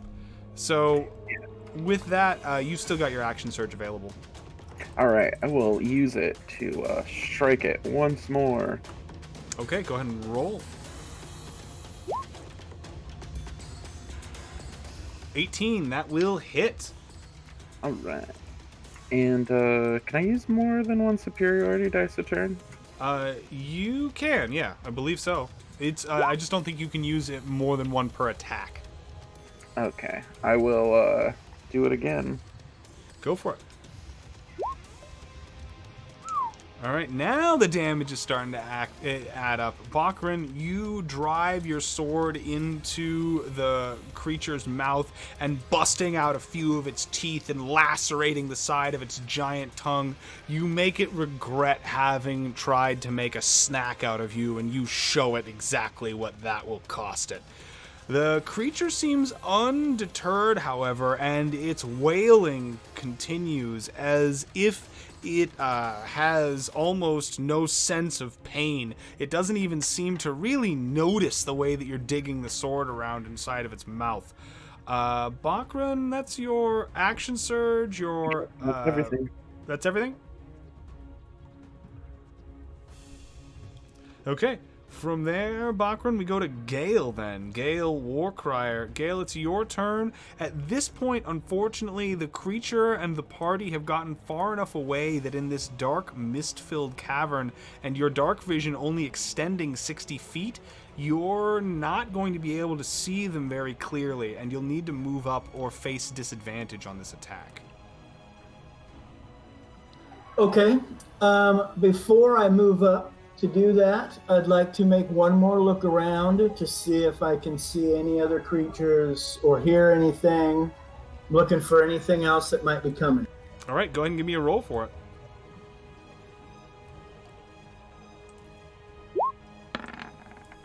That is going to be a 17. Oh, sorry. That should have been perception. Sorry. I will honor the roll. However, what would it be if it was a perception, though? What would your modifier to it be? 18. 19? All right. With that, 18. Oh, 18. Got it. With that 18, one moment. Let me pull up. You are going to notice a couple of things. Real quick. One, you'll notice... to the south of you... Oh, sorry. There we go. Select it. Lag.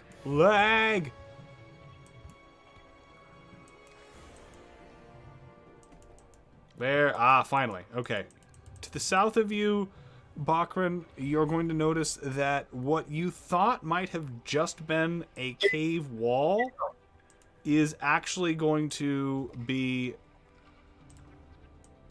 a small path available that leads into a side cavern that is cloaked in the mist and leads south, likely in the same direction that the tunnel that your companion Bakran disappeared into some moments ago.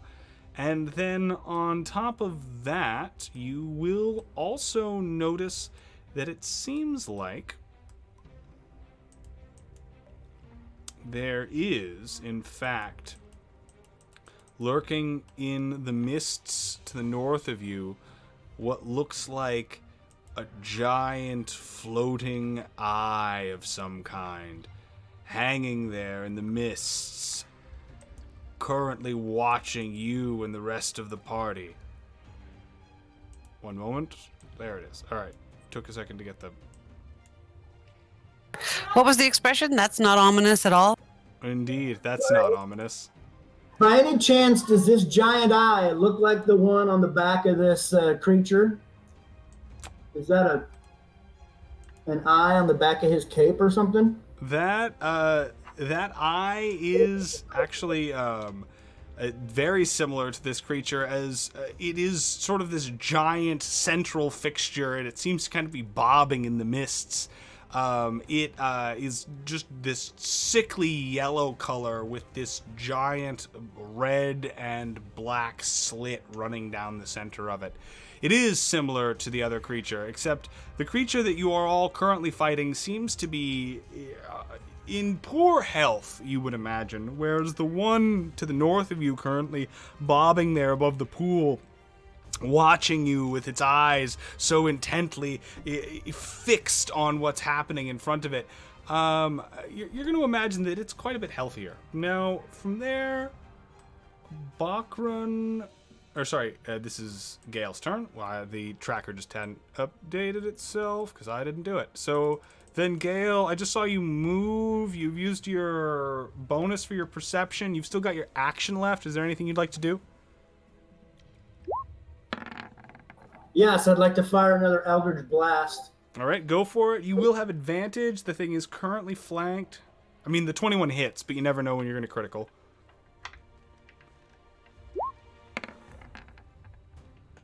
Oh, I need advantage. Hold on a second. Yeah, no worries. Sorry. Oh, yeah, it's fine.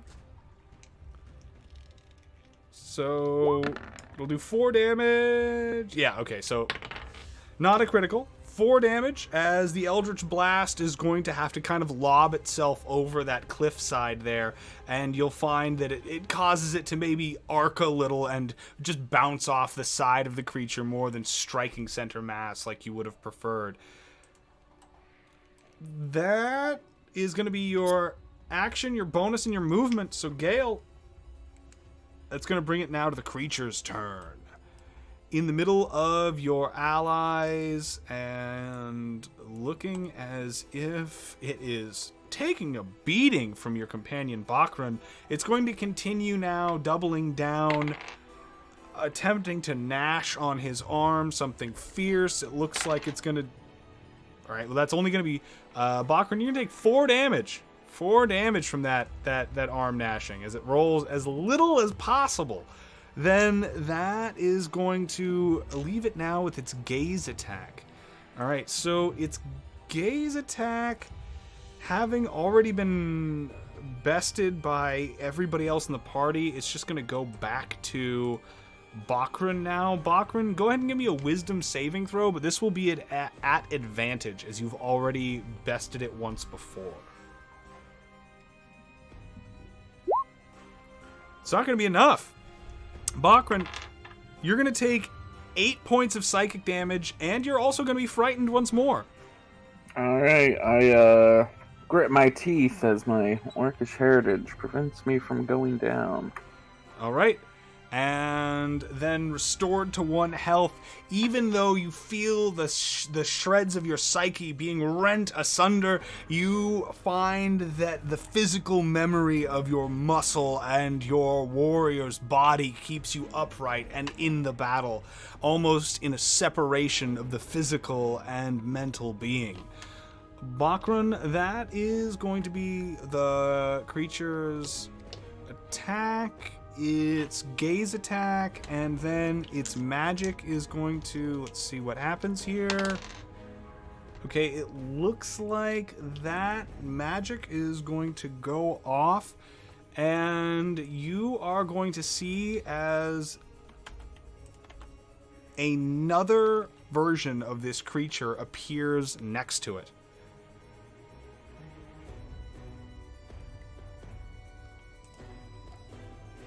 And then that is going to be the end of its turn. And Karini, you are up. Okay. I reckon I'm going to approach this direction. And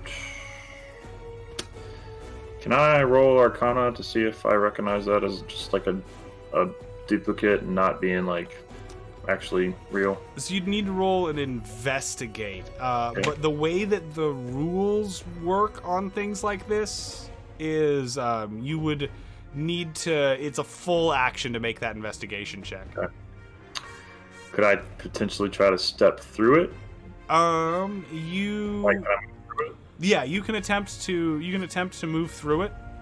So that was 10 movement. Kind of what I'm trying to go for here is I want to move like this. I'll kind of show you what the measure. Sure. Kind of just diagonally and then up so I get between my 2 allies there. Got it. You can totally do that. What you'll find as you attempt to move over there is that basically the creature and its double will sort of part around you in a way that it makes it impossible to tell which one is the double and which one is the real one, as almost both of them will seem to kind of interact with you a little bit. That meaning you will be able to slide over there. Let me take a quick... So because of that, you are going to take an attack of opportunity because you have moved out. You moved into... Well, sorry, just out of. You were already in. So that is going to manage to chomp on your arm for a total of, that's going to be 7 damage. And then... Sorry, that was with 20 AC, right? Yeah, that was with 20 AC. I'm going to roll for concentration then. Got it. Nicely done. And then, Karini, you've moved. What would you like to do with your actions? You said 7 damage, right? 7 damage, yep. Okay. I'm going to attack the one in range there. Okay. Go for it. Oh, Karini. 2 critical failures in one night. Is that with advantage? I forgot. Oh, you it's would night? have advantage. Okay, thank God. Oh, nice. Because of that rat is saving your life right now. So, thanks to the minor distraction provided by the druid's rat, that is going to provide you with just the critical edge necessary to avoid stumbling and just falling down those steps and wrecking yourself. Then, Karini, that's your attack. Anything for your bonus this turn? Nope.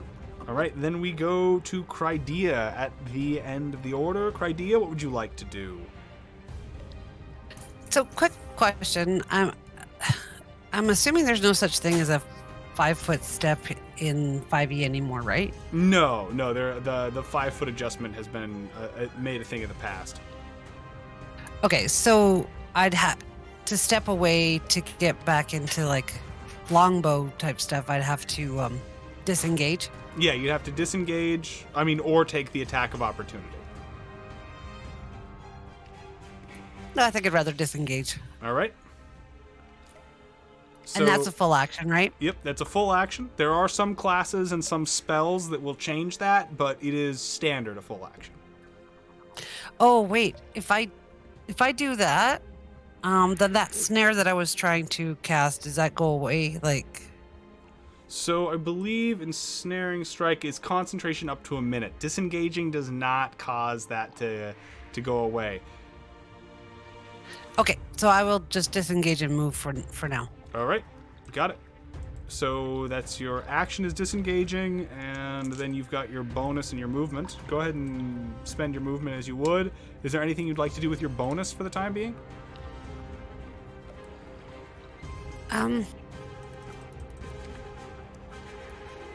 No, I don't think so. Okay, got it. Well, that's going to bring us to the end of that initiative order and to the top of the turns with Bakran, but we are right at the 2-hour mark, so I am going to call a quick 10-15 minute break, probably closer to 10 this time.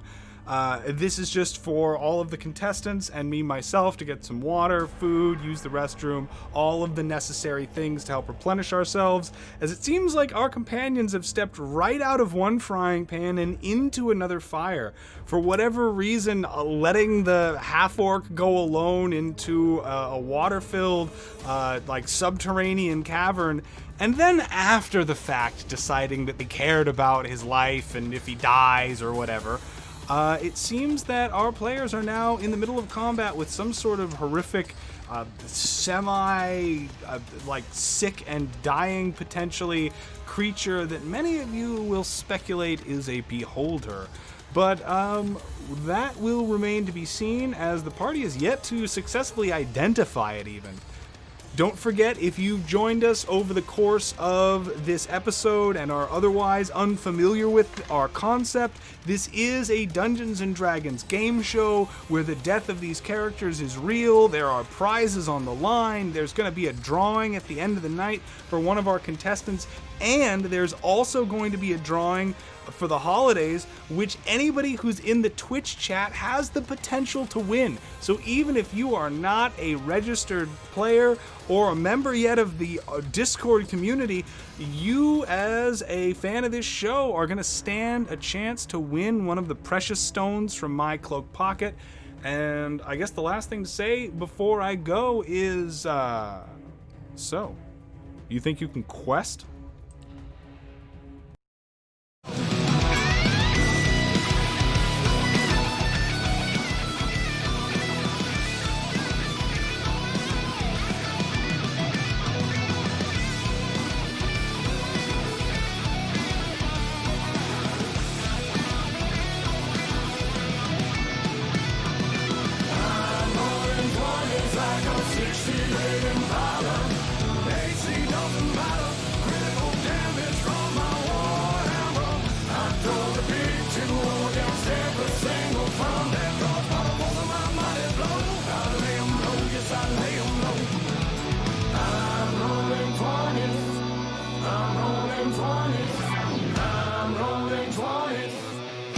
I'm rolling 20s.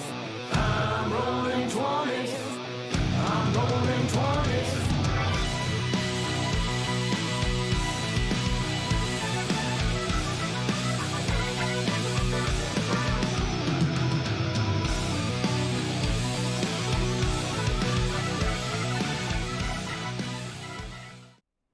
Hello. If you're watching this, chances are you're not joining us live at 6 p.m. Pacific Standard Time on Sundays or Tuesdays when you could be a part of the action as a contestant or as a fan, manipulating the contestants and other fans alike, spreading lies about the game world's treachery and watching as all of them stumble blindly into challenges that they are unprepared for.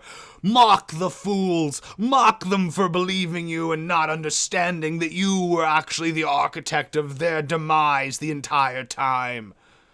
Of course, you would be then infringing upon my territory as the dungeon master, so you gotta watch yourself. But generally, yeah, no, that seems like a lot of fun. So come, join us. Fill out an application below this video. It's free and anonymous, and you can join us at the Twitch channel also below this video. So don't forget to like and subscribe, and I hope you enjoy the second half of this episode. And There's a bullet down there, I ain't scared. She lighting this cube, split in two, reduced to deuce. I can't lose. Go ahead, boy, make a move, 'cause you're fired up for the slide. I don't need no modifier to compensate. It's too late. I saw Sahedron sealed your fate, 'cause I'm rolling 20s like a 68 Impala. AC doesn't matter. Critical damage from my warhammer. 3, and we are live, everybody. Welcome back to So You Think You Can Quest. What is going to be, I guess, the unofficial first holiday episode. In the future, hopefully, we will have a more official holiday episode. But for the time being, we rejoin our brave adventurers in the middle of a kind of escalating, terrifying combat. The fact that the players have consistently been unable to do really any amount of serious damage outside of a couple of hits here to this creature as more and more of its magic begins to go off, and the sounds of battle, as the warlock has seen, seem to be attracting the attention of other denizens of this underwater cave. They had been lured here by promises of perhaps power and powerful allies and wealth of some kind by a rather disorganized and somewhat, short-tempered voice that was permeating their minds and had been so rude as to awaken them again after they had already dismissed it the previous night before. So that is going to put us at the start of the order with one Bakrun Growl facing off against this creature and one of its illusionary forms, unsure which is which, as they kind of move in tandem and both try to attack you with a certain amount of realistic force. Bakrun, the two abominations are here on the steps below you, both seeking to gain purchase against your position and potentially overwhelm you and your paladin companion. You yourself would have gone down moments ago if it were not for the hardening of your orcish heritage, standing you upright against all odds and massive blood loss and severe trauma. It's your turn. Go for it. What would you like to do? All right. First thing is second wind. All right, you got it. All right. I recover 8 hit points. Important.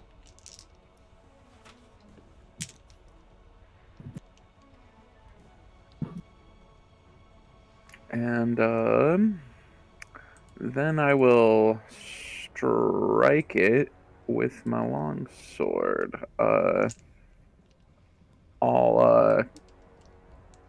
Is it just like random which one it is, or you want me to guess? Or? You go ahead and make your attack roll, and then I roll on my side of things to see which one you hit.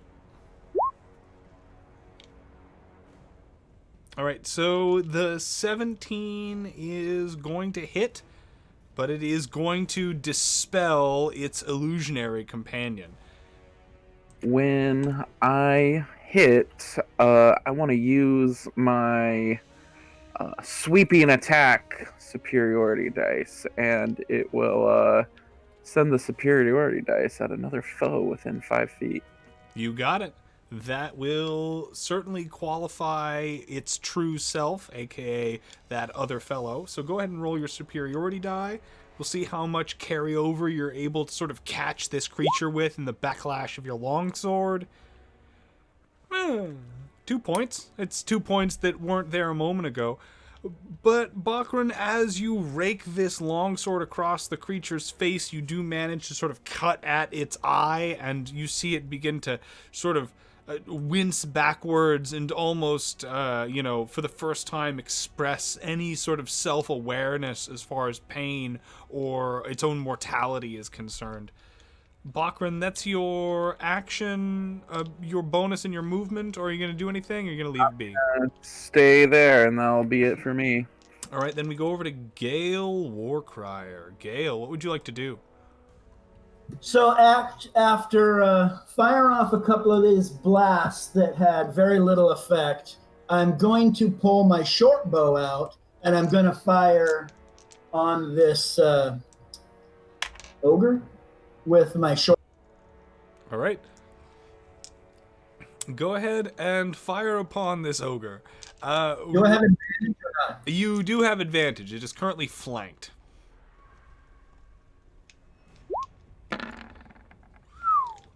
Oh, and you needed it. One of them, a natural 1. One of them, unfortunately, not a natural 1, but still not enough to break the creature's AC. Gale, Wow. you find the same problem that your previous companions had as the arrow shoots forward towards this kind of rather slow-moving blob, only to be kind of knocked out of the air by one of its flailing tentacles. Gale, that's going to be your attack, aka your action. Do you have a bonus or a movement you'd like to do? Nope, I'm going to stand my ground. All right. Then from there, we go to the creature. The creature has a few options here. Now, having already plied everyone with its gaze attack, it's going to just keep hammering the same individual now with it. So, Bakran, go ahead and give me a wisdom saving throw at advantage, because again, you've already been through this. But it seems that the psychic terror of this monster is still able to penetrate and deal damage even after you've already been through the ordeal. But an 18 will see you through at the last moment. The advantage is what you needed, and you struggle through to kind of otherwise blind yourself to the destructive effects of this creature's vast mental abilities, and instead just focus on the task in front of you, your shield and sword in hand. Then that is going to take it to the creature's bite attack.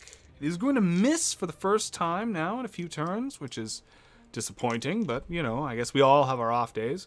However, it still does get one of its sort of misfiring tentacles that do not seem to be working entirely to spec. And it looks like by the roll of this die, we are going to have what looks to be a fun one. I'm going to need... Let me double check on the ruling for this spell. That's gonna... Yeah, okay. I'm gonna need... Yeah, just Constitution. I'm gonna need Constitution saving throws from the rat, and as well as Bakran, and as well as Karini, as the creature is going to adjust itself ever so slightly to make this attack most effective. Then that's going to be an 11 and a 4. So all of them are going to take, well, with the, yeah, no, everybody. Oof. is going to take 2d8s of damage as a thunder wave goes off, and a cacophonous boom fills the cavern, as well as it's going to push all of those affected back 10 feet. So, let me grab your tokens. My poor rat. Boom, boom, boom. All right, so That was for my concentration. So Did I get thank you. Those 2d8s are only going to yield a total of 6 damage. I believe that's going to keep everybody on their toes for the time being, maybe even including that rat. Did I get pushed 10 or 15? 10. Supposed to be 10. You fell onto the wrong side. I have auto adjust on, so sometimes it just snaps to the wrong side of the line. So yeah, Karini got pushed 10. You got pushed 10. That is not going to compromise you in terms of throwing you like into the water, or Karini, you're not going to get like thrown up onto the high ground there. Your rat is going to get knocked down those stairs. Is your rat still standing after 8 damage? Sorry, 6 damage. I honestly don't know. Well, that's easy that enough to check. that list didn't have hit points on or hit die on. Giant rat, 5e. One moment. That looks like... Yeah, no, they have an average of 7 HP. So that rat is up by 1 HP. So that is going to be enough to keep that rat alive for the time being. Yay!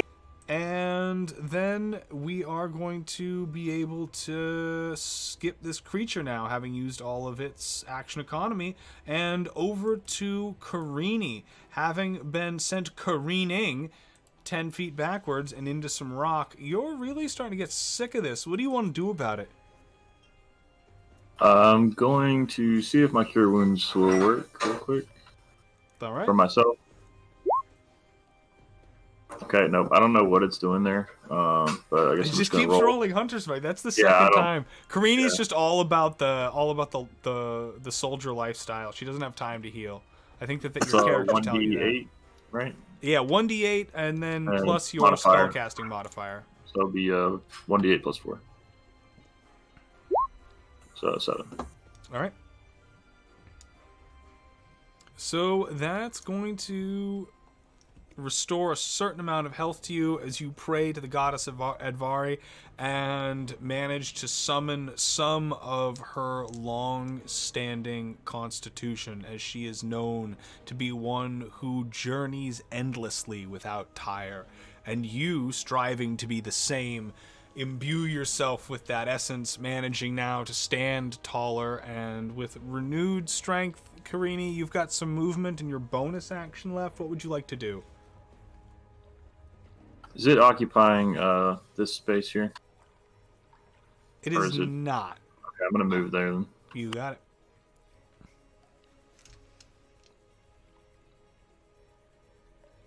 Just gonna stay there. That's all I got. All right, Kradia, it's your turn. I'm gonna get my rat to move the hell out of the way, and then I'm gonna attack him again.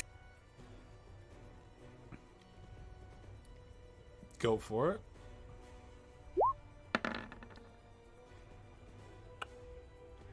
Oh, so close. 9 damage is not going to be enough. Let me turn the background music back up. I realized that faded out there. That is gonna send another miss, streaking past that creature and plummeting into the river to the south, right next to Gale. That's your movement of your rat. That's some of your movement as well as your action. Anything else for your turn, Kradia? No, I don't really have much of a bonus, so I think that's it. Got it. We go over to Bakran now. Bakran, it is your turn. You have taken a pounding by this creature, and though it looks fairly wounded, you are concerned for the safety of your companion now striding to meet it in battle. What would you like to do?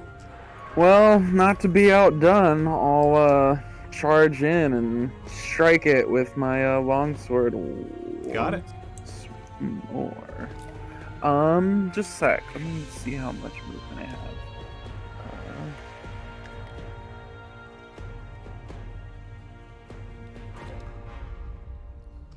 Is it large or is it just occupying the one square? It is technically large.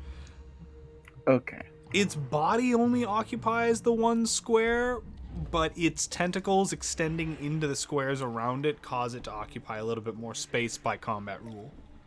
Okay. And which 4 squares is it in? So it is basically, one moment, because of the fact that it's a little off center, it's basically halfway through. Let me grab the snap to center tool. It's actually occupying 3 squares right now by the rule set, because it's halfway through one, all the way through this one, and then halfway through this one. Can I get into the square that it's halfway occupying? Yes, you can halfway occupy that square. So I'll move for 5, 10, 15, 20, and then strike it with flanking. Alright. You Does that work? would have to get down to here in order for that to work.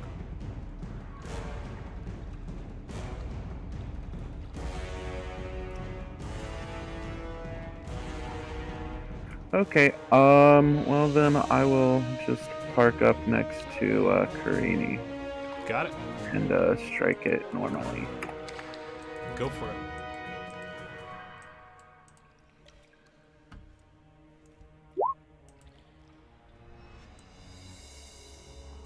That's going to be enough to hit. Go ahead.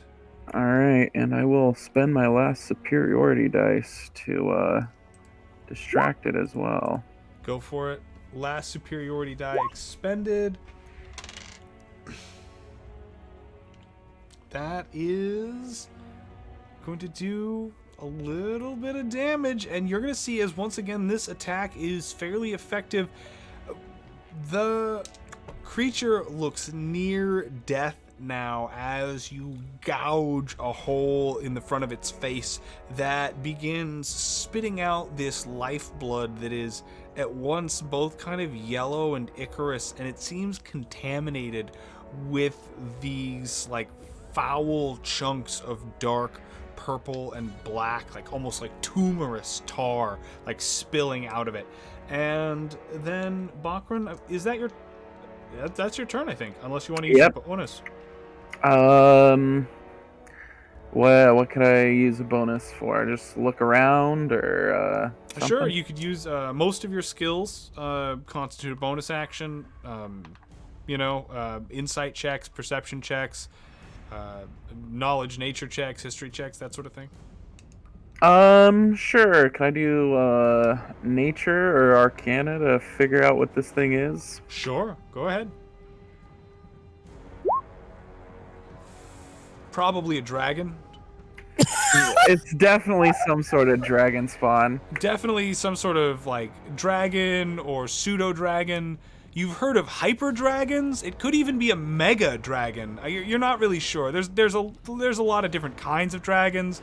People don't really understand how nuanced it is. Like, people look at some creatures and be like, "Oh, that's a bird," but in fact, it's actually just a feathered dragon. Or it's just Inel. Yeah, exactly. Zing. I wasn't even going there. Inel, how are you doing? Not to cut you out of this game, it just seems that our party finds themselves in a rather a sticky predicament. You, of course, are welcome at any time to kind of wander about the Mumbling Mage and resume your daily life. All of this is playing out rather rapidly in real time, though, as combat only takes some minutes in real life, so there isn't too much time to get anything accomplished. I'm okay. I'm just keeping my back door. I'm just All right. eating eggs and bacon right now. I'm A eating eggs and valuable bacon. service. A valuable service. We go now to Gale Warcrier. Gale, our half-orc warlock. You've tried all manner of attacks against this creature. You're sure it just must be some sort of invincible dragon-like creature. It's the only explanation.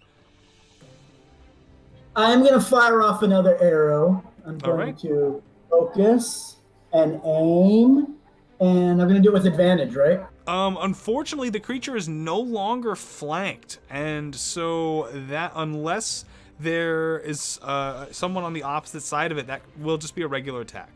Didn't he use distraction? Oh, Wasn't he that- did actually. He did use distracting strike. So it will be an advantage. You are totally correct. Gale, you're Ginger. going to find that neither one of those attacks is enough at this point, and the arrow is going to go now as you try to fire it instead, just slightly above the creature's head, slipping past its tentacles, flailing in the air, but also not striking true as you had hoped. Wow, I am just not a good shot today. I'm gonna look around and see if I can see anything else, any other danger approaching from where I'm at right now. All right, go ahead and give me a perception check to see if you can establish a better perimeter on what is and is not around you at this very moment. What is in your personal space? All right, with a 19 perception, you'll be able to reveal a small bit more of the map itself, but you'll feel confident that other than that one creature that is now currently observing you from the distance to the northwest, as I zoom back out for those of you who were not here with us earlier, there is another one of these, except much, much healthier and much more almost lurid in the way that it's observing the party, watching them struggle in this life and death situation, its giant eye unblinking as it hovers above the pond here that Gale was able to spot earlier before we went on break. Now, Gale, that is it though. You do not see any other would-be predators hanging out in this environment, and you feel fairly safe. I mean, relatively speaking. I can't see that other one that's watching us from where I'm at now anymore, You right? cannot. No, you can see the... Well, actually, sorry. The one that was watching you has moved slightly, so it is still watching you. It is just now still just as far back. Okay, yep, that is my turn then. All right. Then from there, Gale, that is going to pass us over to the creature itself. This will likely be the turn that decides if anyone lives and dies as...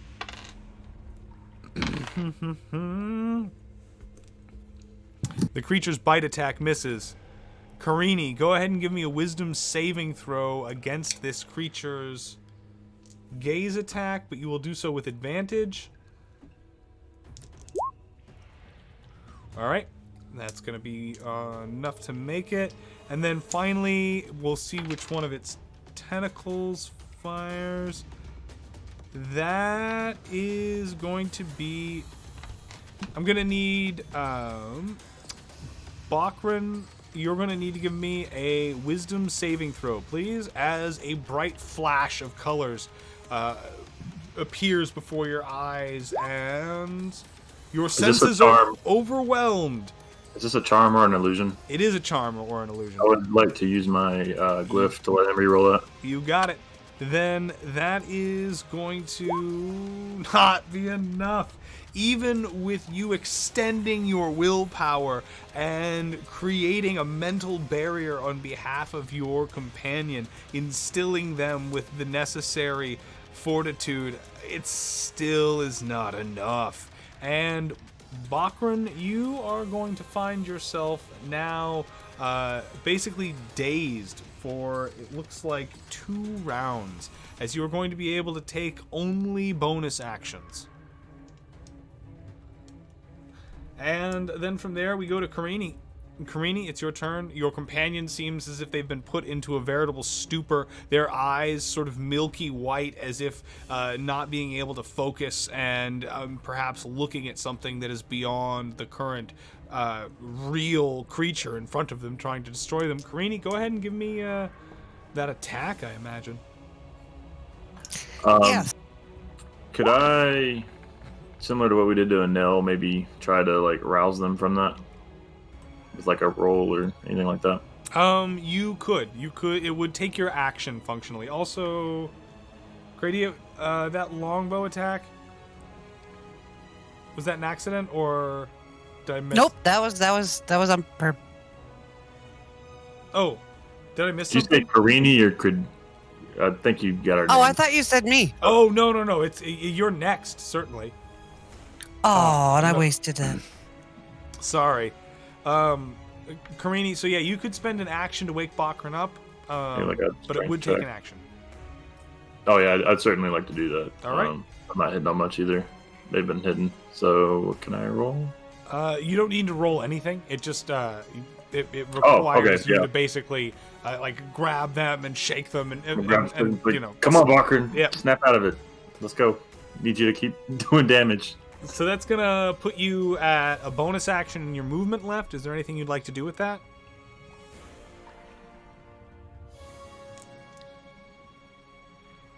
I'm gonna stay here to make sure my party member doesn't go down. So I'm gonna stay. Right.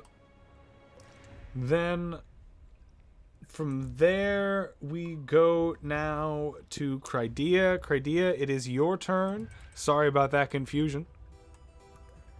I think that might have just been me. I might have misheard it. Sorry about that. No worries. It's your turn. You've got your full economy. What would you like to accomplish? I'm gonna try that again. That is going to be a success with a 22. You land an arrow against the creature. Go ahead and roll damage. So with the damage, I'm doing that in snaring strike as well. Mm-hmm. Okay, got it. So it'll be 1d6 piercing damage at the start of each of its turns if it. All It's right. a strength saving throw, I think. It is a strength saving throw. It looks like the creature is not going to be able to succeed that throw, and the ensnare is going to have the desired effect. And believe it or not, those 3 points of damage are the exact amount of damage necessary to push it over the line. Yay! Wait, kill it or the halfway line? Oh no, it's dead. As it was very, very messed up, and that is going to once again return us to a non-combat state, where we find that the cavern now is once again still, except for the sound of this creature sort of letting out its last dying gasps and moans as its life fluid begins to spill out onto the stone steps in front of you. Seeing that there is yet more of that dark black purple tar and tumor-like fluid amongst its blood, you can't help but feel like whatever had come to happen to this creature, it's a wonder that it was still alive in the way that it had managed to take on all of you. The interior of it looks like it must have been suffering from some sort of great sickness of some kind. I cough up some blood of my own and say, I must leave this place, and then reach for the beacon and I'll set up to try and get out of here. I need to let you guys know about the other creature I saw over there. Back behind you? Yeah, Nice. back on the other side of that land bridge. It's just a giant eye watching us. Can I see it at this point? Once pointed out to you, because the eye has a slightly luminescent quality to it, you will be able to make it out. At first, you would have thought it otherwise just a trick of the light, and kind of a refraction of the way that the mist sort of plays with color and you know, rain does prism. But now that your companion has confirmed that it is there, you do see kind of bobbing up and down this massive, like, kind of circular orb with this black and red slit up the center of it. I want to cast. I want to take out my holy symbol and use Abjure Enemy on it. Okay. Wisdom saving throw. I'm not sure if it's a fiend, but if it is, fiend or undead, it has disadvantage on the saving throw. It is not a fiend, and it seems that its mental faculties are substantial as it manages to turn aside your attempt to basically overwhelm its senses and make it bow before the might that is Advari. That is going to, as you attempt to paralyze it, cause it to respond now, and it will call out. And it will say, "Wait! You all seem capable. Perhaps we could come to an arrangement." Who are you? What do you want? Yeah. My name is Since I'm way over here Barang. still. I serve another like myself, only far greater. He has his own set of goals and things that he is trying to accomplish right now. However, it seems that you have come across the impetuous little upstart that has stolen one of our master's precious artifacts. You see, it seems that a small, rather impetuous familiar, a squid, has run off with a shard of rather important magic, and now thinks itself some sort of mighty consciousness, like a great kraken. It is trying to get others to play into this delusion. And, well, frankly, it's beginning to encroach upon our territory. Are you referring to Norblum? Yes, Norbalung. It is serve a Norbalung? rather unfortunate piece of slang in the beholder tongue. He is referring to our own leader as if, I think the closest word you would have is moron.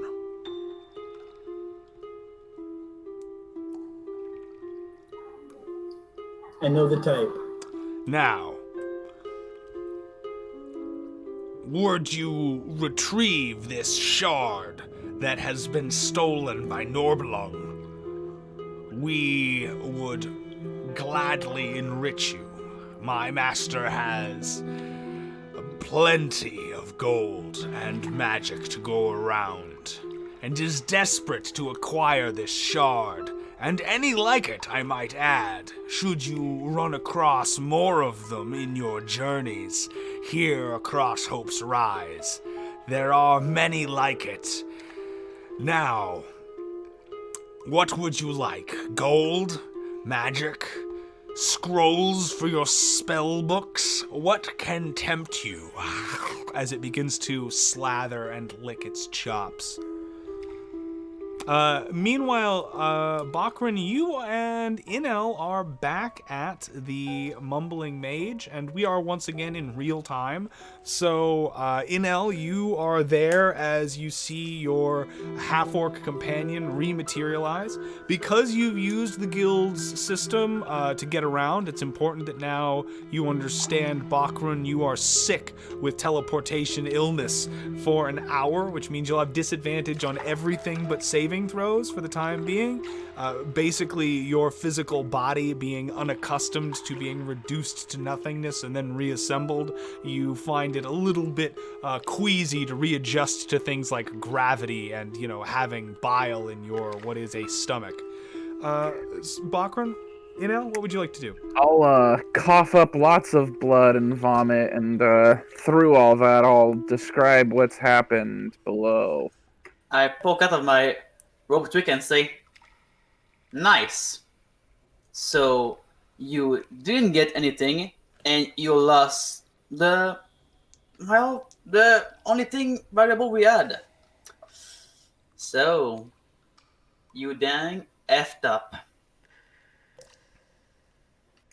Am I aware that I was of Norbendel, and I don't At, know what at this point, you were aware of Norbelung, and you were aware that the creature had you in its grasp.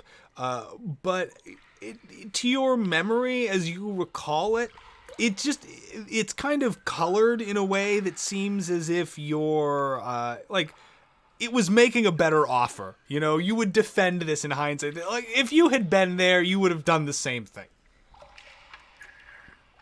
we charged in to meet the demands of Norblung, as you should have as well. Had you been there, perhaps we might not have met such a fate. Coward. Oh, so you're calling me a coward? The one who saved your life by staying in with a beacon. You're ungrateful, and you are an idiot, and you're vomiting all over the floor. So let's go get you a bed. And I just slap him across the head. Man, Inel's like just real big on the gaslighting. So with that, it's actually very early in the morning. So certainly getting into bed might seem like a good idea, but neither of you are at all tired, just to clarify. At that point, Inel, Bakran, are you basically going to accomplish a short rest and Bakran try and regain your senses? Actually, Yeah, I'll short rest as much as I can to try and not succumb to my wounds and the teleportation sickness. Okay, then Inel? I'm going to go into the inn and see if there's adventurers like us. Okay. At this time in the morning, there are a number of people hanging around in the lobby. It seems like there's kind of a robust cast of characters in terms of like somewhere between farmers and you know, thugs hanging out in the early morning getting drunk. Some of it seems to be as if there are some adventurers that were up literally all night drinking and still are. A couple of stout dwarves in half plate across from each other, shot glasses and ale mugs in hand, and they're just pushing these you know, filled shot glasses back and forth, attempting to get the other one to, you know, pass out. Essentially, their eyes are just bloodshot, and they seem to just be mumbling to themselves and staggering in their seat. Then past them, there are a number of others. Some of them you imagine might be caravan guard, some of them merchants. There's around 20 to 30 people, nowhere near the crowd that was there last night when you arrived, but you imagine either some of them are either late to rise or have already gotten on with their day. What would you like to do about that? I'm gonna like use precipitation to make myself more visible, and I'm gonna say, if anyone can offer me healing potions or anything like that, I'm ready to pay in gold. Go ahead, give me a persuasion check as you attempt to, you know, I mean, kind of not seem like this is weird because you've got a bird face and, you know, it's like 9 in the morning and there have been a lot of things going on recently. Alright, so you said, alright.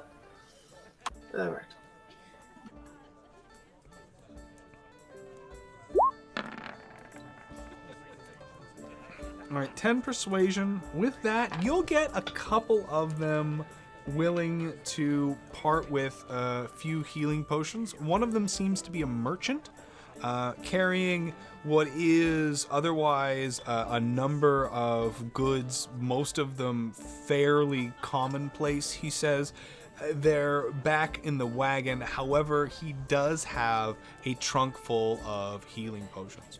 You see, we had brought them with us from the eastern approach, I had heard tale of giants and terrible things haunting the valley in that direction, but to be honest, we had a fairly easy go of it on our approach and didn't need half of the supplies that we brought. I figure the second half is likely to be just as easy as the first if it's anything like the rumors have proven to be true, so I figure I can spare a few of these healing potions.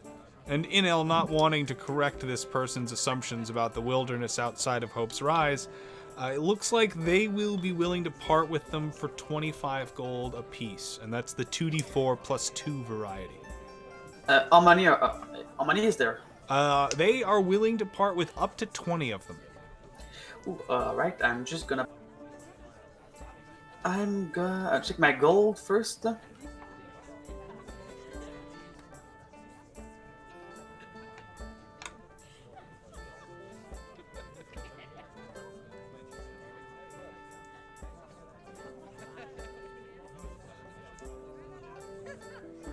Inel? Yeah, I'm gonna use my 48 gold piece and 20 silver piece to get 2 of them. Okay. But first I'm gonna say, do I know if it's actually healing potion and not a fabrication or something?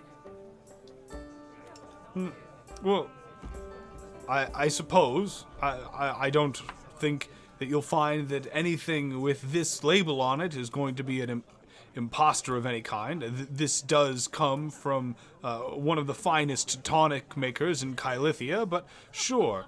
And he's willing to give you a swig. All right, but can I use my Arcana check to just observe it and say, all right, it's good. All right, go ahead and use an Arcana check.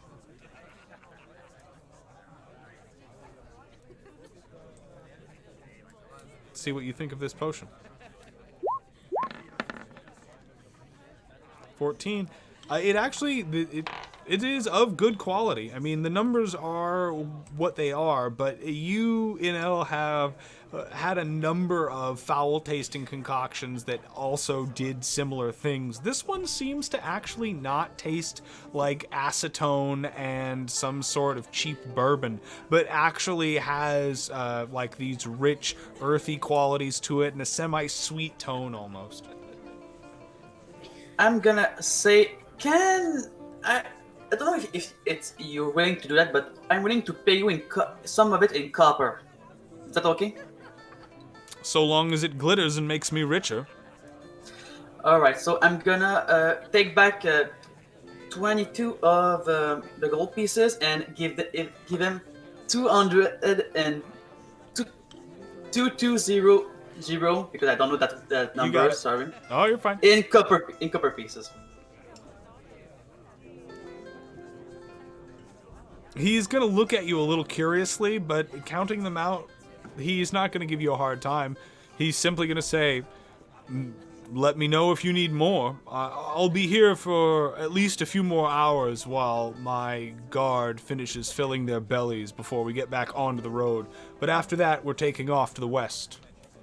Thank you. So I'm subtracting 25 gold, and I'm calculating. I'm not sure. Can someone help me? Yeah, what do you need? 48 gold pieces. So I'm giving away 25 of them, and the other 25 is like 30 silver pieces plus the copper. So the copper will convert to 22 gold. How many silver pieces do we have? Did you 230 and 233.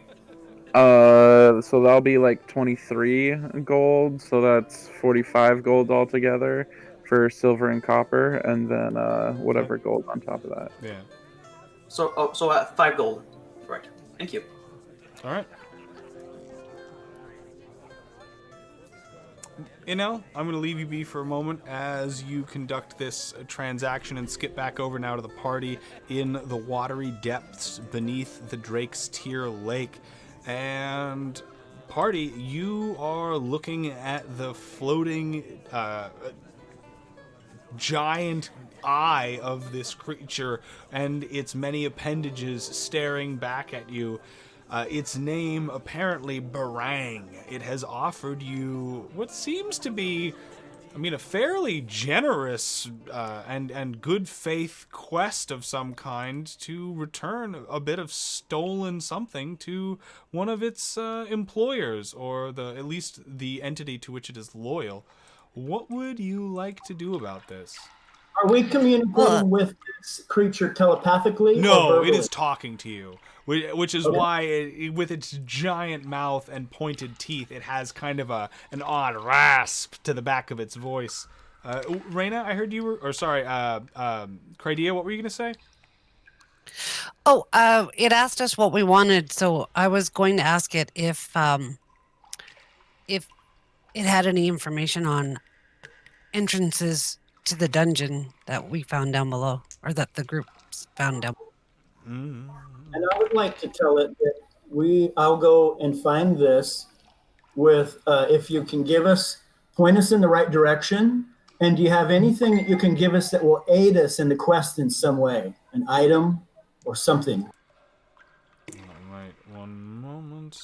With that, it is going to look at you, Crydia, and say, yes, we have a fairly extensive knowledge of what you speak. There are many things buried under the rock here, but I imagine that there is only one such structure that would satisfy those terms.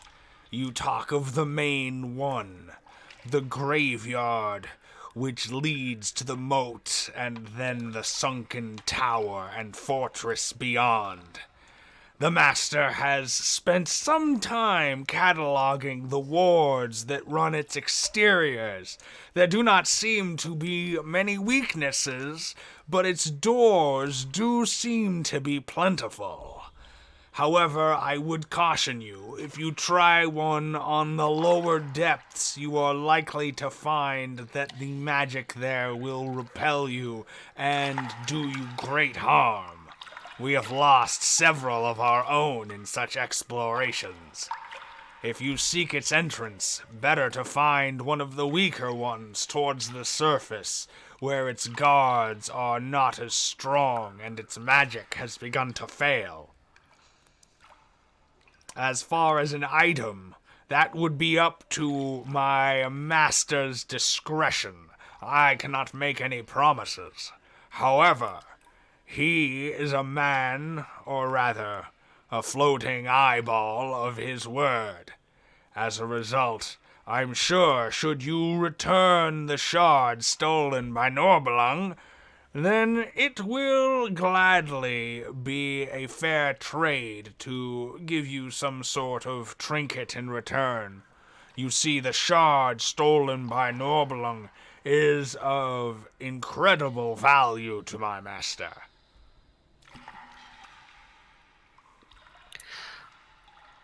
I'll kind of lean to the party and just, I'm inclined to do this just for the information, but it's not just up to me.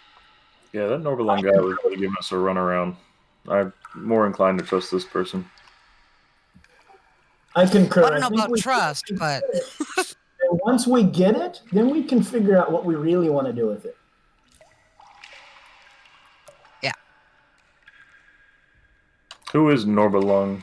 We've encountered his voice, or their voice, but we aren't actually. Norbelung is a rather unfortunate familiar of my master's. A squid. No larger than that rat that follows behind you. However, after having bonded accidentally with the crystal shard, it seems that it fancies itself a would-be, a ruler on the same level as that of my master. Where can we find him? You will find him deeper yet still in these caverns. The direction that he has gone recently has taken him to the system of pools to the southwest of here. There are several small interconnected ponds.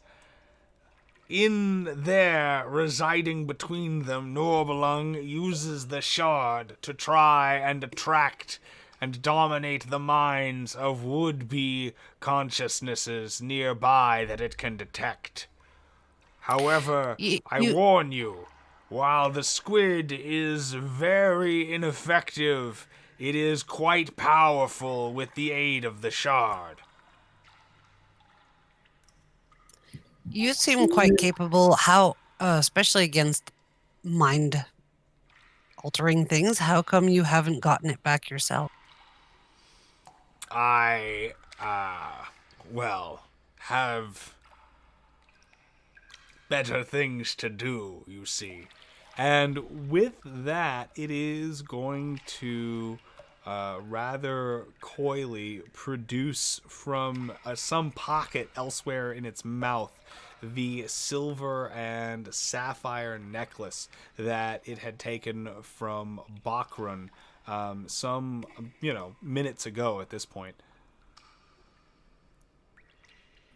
I'm going to step up to take it from him if he offers. Oh, he's not offering. He's going to put it back and he goes, "You see, intercepting our supply train, intercepting Norbelung's little supply train has proven quite profitable. As you are not the first to be lured down here by this squid's promises of greatness. For fear that he may actually attract a realm of servants, I have been down here at the entrance to this cave to dissuade any such attempts. You are not the first, and you will not be the last. Know that I did send a few others in there a couple days past, and they did not return. Likely the squid either has them in its thrall, or they have perished." If we were to take up this job of yours, would you be able to guide us there? It's quite misty in here, and we don't see very well down here, and this is obviously your home. "Certainly. I can take you as close as the threshold to the cave. However, beyond that, I will remain behind. Should all of us fall to the small squid's growing psionic ability, then it would prove disastrous for my master's future efforts. And should I survive to escape the squid's clutches, I would be greatly punished for my lax in judgment." So we got in here because Norbelung kind of seems to have parted the lake for us. We're really not in any condition to take this up right now. Would we be able to return? Would you be able to help us get back in here if we needed to? I cannot aid you. Only the squid at this time can control the flow of the waters here. However, I doubt that it will be moving anytime soon. The water system it has made its way into is rather closed off, and we have the exits well patrolled for the time being. We've got it cornered, hence why we are still hesitant to go in ourselves. Should the squid manage to attract any nearby lesser creatures to its aid, it could swiftly develop a troublesome army, even of cave bats or badgers, let alone it attract something as fearsome as one of the cliff-dwelling worms that frequent the caverns nearby. Also, it's worth mentioning there are cliff-dwelling worms that frequent the caverns nearby.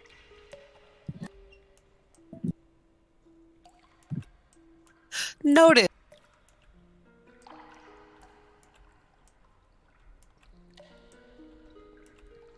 All right, with that, Barang is going to say, "However, if you were to simply step out of the cave from which you entered from, you would find that the swim to the surface, while troublesome, can be accomplished by most of you. I've seen humans make it with great success rates so far. Only 2 or 3 have drowned.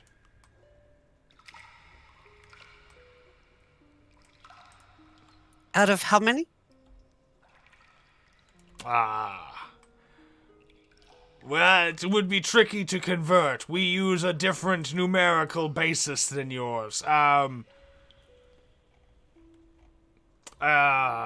he's going to continue to stall for time. Now... We would like to embark on your quest, but can you ensure our safety while we regroup here for a couple of hours and then we'll head out? Just can't keep a watch out. I can ensure nothing. However, I can certainly keep my eyes peeled. Should we rest here and then head out?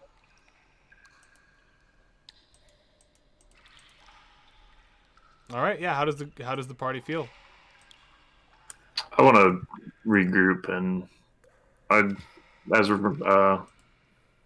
I forgot. You said about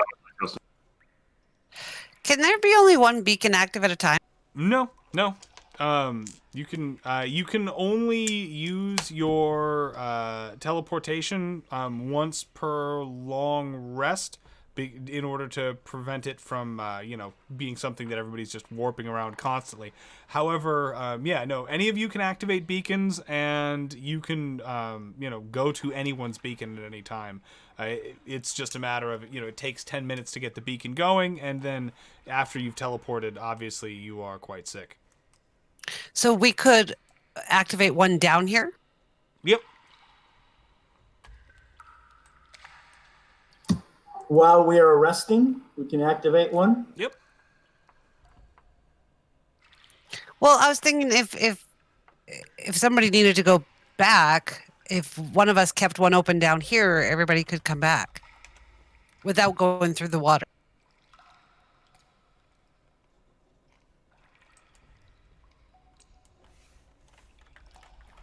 Well, we would swim up through the water to get out of here, right? Is that what I just heard, kind of? we can just beacon out. Anel has a beacon up there, and then one of us could have a beacon down here. Yeah.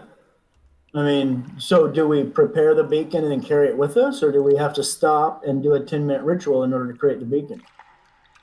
You have to. It's one of those things that you have to basically do it when you need it. So it takes 10 minutes at the time that you need to make it. So you can't make it ahead of time essentially and then trigger it. So you would. Someone would have to remain Stay behind in order to get back. I'll stay behind. I'll stay behind as well. Wait, are we going into following this guy in and chasing this thing down? Or are we talking about getting rests in and stuff?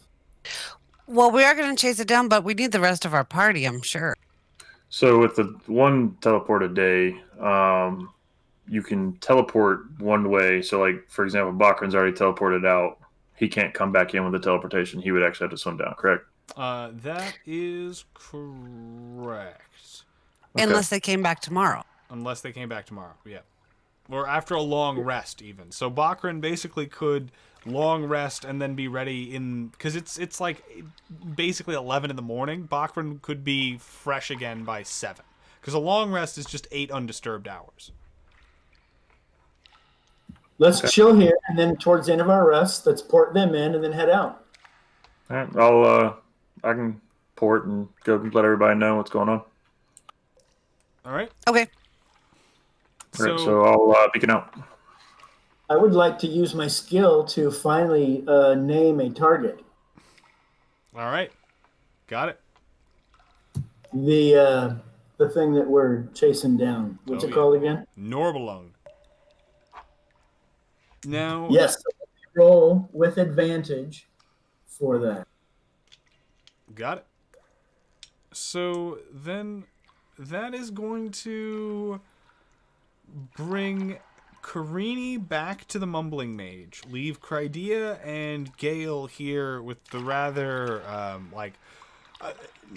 unobtrusive but somewhat unsettling image of Barang just floating in the air, its drool just openly running between its massive dagger-like teeth as it seems to use its tongue in the same way that most people use their dominant hand, going about any number of sort of like small tasks and manipulating items inside of its mouth.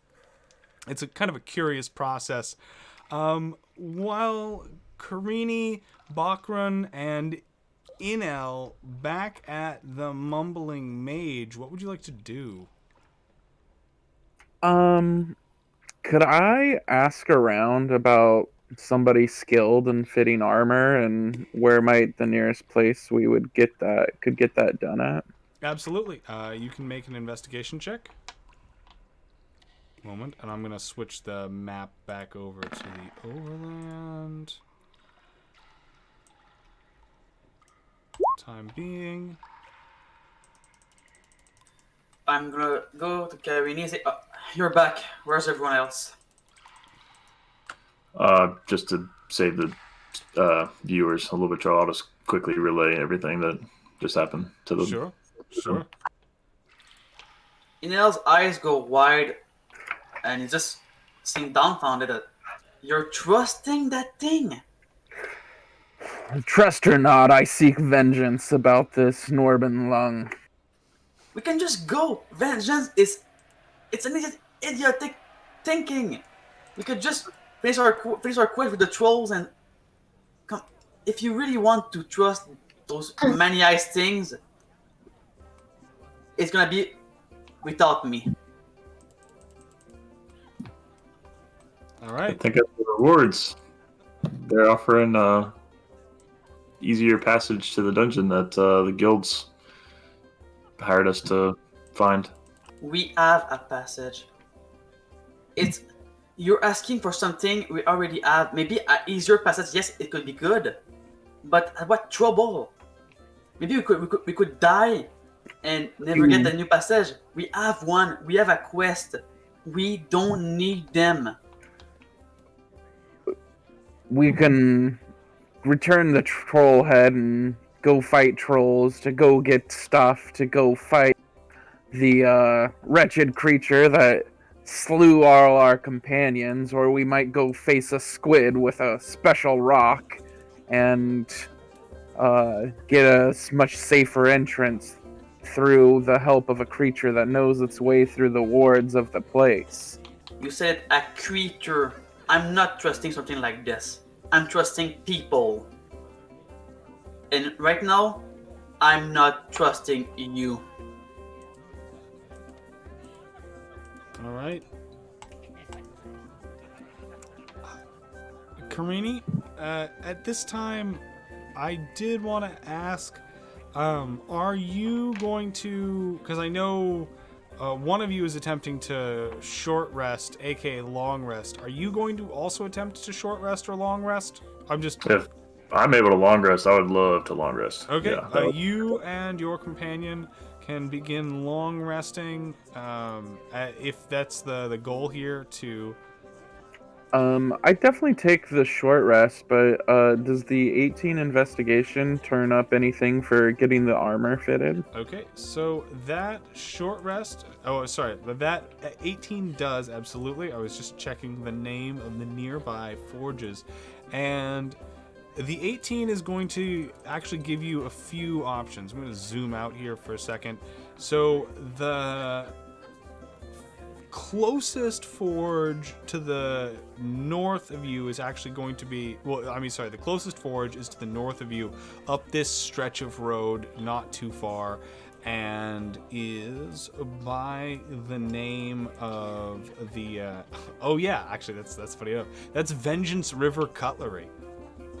And no joke, that's actually the name of that. That's it here. It's run by Raslin Riverstone.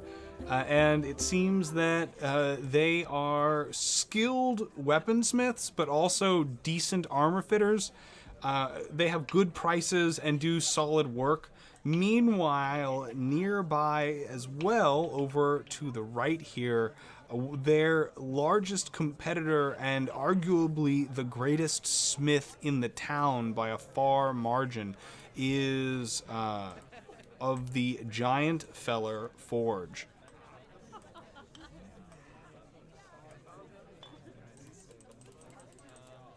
Those are the two closest. Both of them actually fairly, I would say, expensive and or of high renown. If you're looking for something cheap and, avoiding all of that trouble, with the 18, the closest sort of like unremarkable smithy would be over here. In fact, it would be literally this building. I'm going to go see Carini. Are you?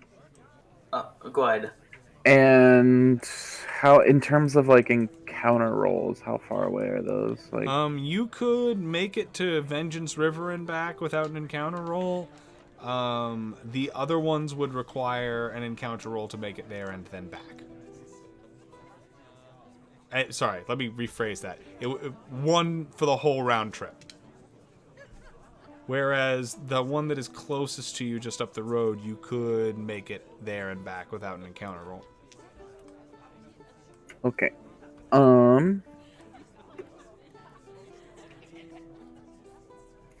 Go for it, and then I'll talk to you after your conversation with Kareem. Karini? Carini, you can't be serious. You're really trying to go. You really want to go back down there? I don't think it was that bad. I'm just trying to find us the easiest way into that dungeon again. But you make fair points, and I could be persuaded to go either direction at this point. But we do still have two party members down there, and to their knowledge, they think that we're planning on resting and coming back. I have a solution for that. Maybe. And? We could talk to Just say leave them. Please just say leave them. We could talk to what's his name, Norman, whatever, the thing in our head, and tell him to contact them and say they could come back, and we could trick him in thinking we're going to go back, take some reinforcement, and we just leave. I'm not sure if he would believe that. I think he might be aware that we were talking to his enemy. Then, do you think that the two of them will be persuaded by me? You could try. I'm not sure. Good luck reasoning with that half orc warlock. He seems quite determined to press on. Yeah, you're right. Let's go to sleep. Take a rest. Sure. I need some thought alone, so I'm gonna take my own room.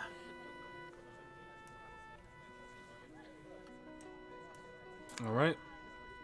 Inel and Karini are going to, for the time being, it seems, retire and see about catching their breath from this, arduous breakfast that Inel had eaten. It was so dangerous. I mean, the fat and the sugar was just decadent. It's likely taken years off of his life. Meanwhile, Karini also has some wounds or whatever to patch up, but she's got magic.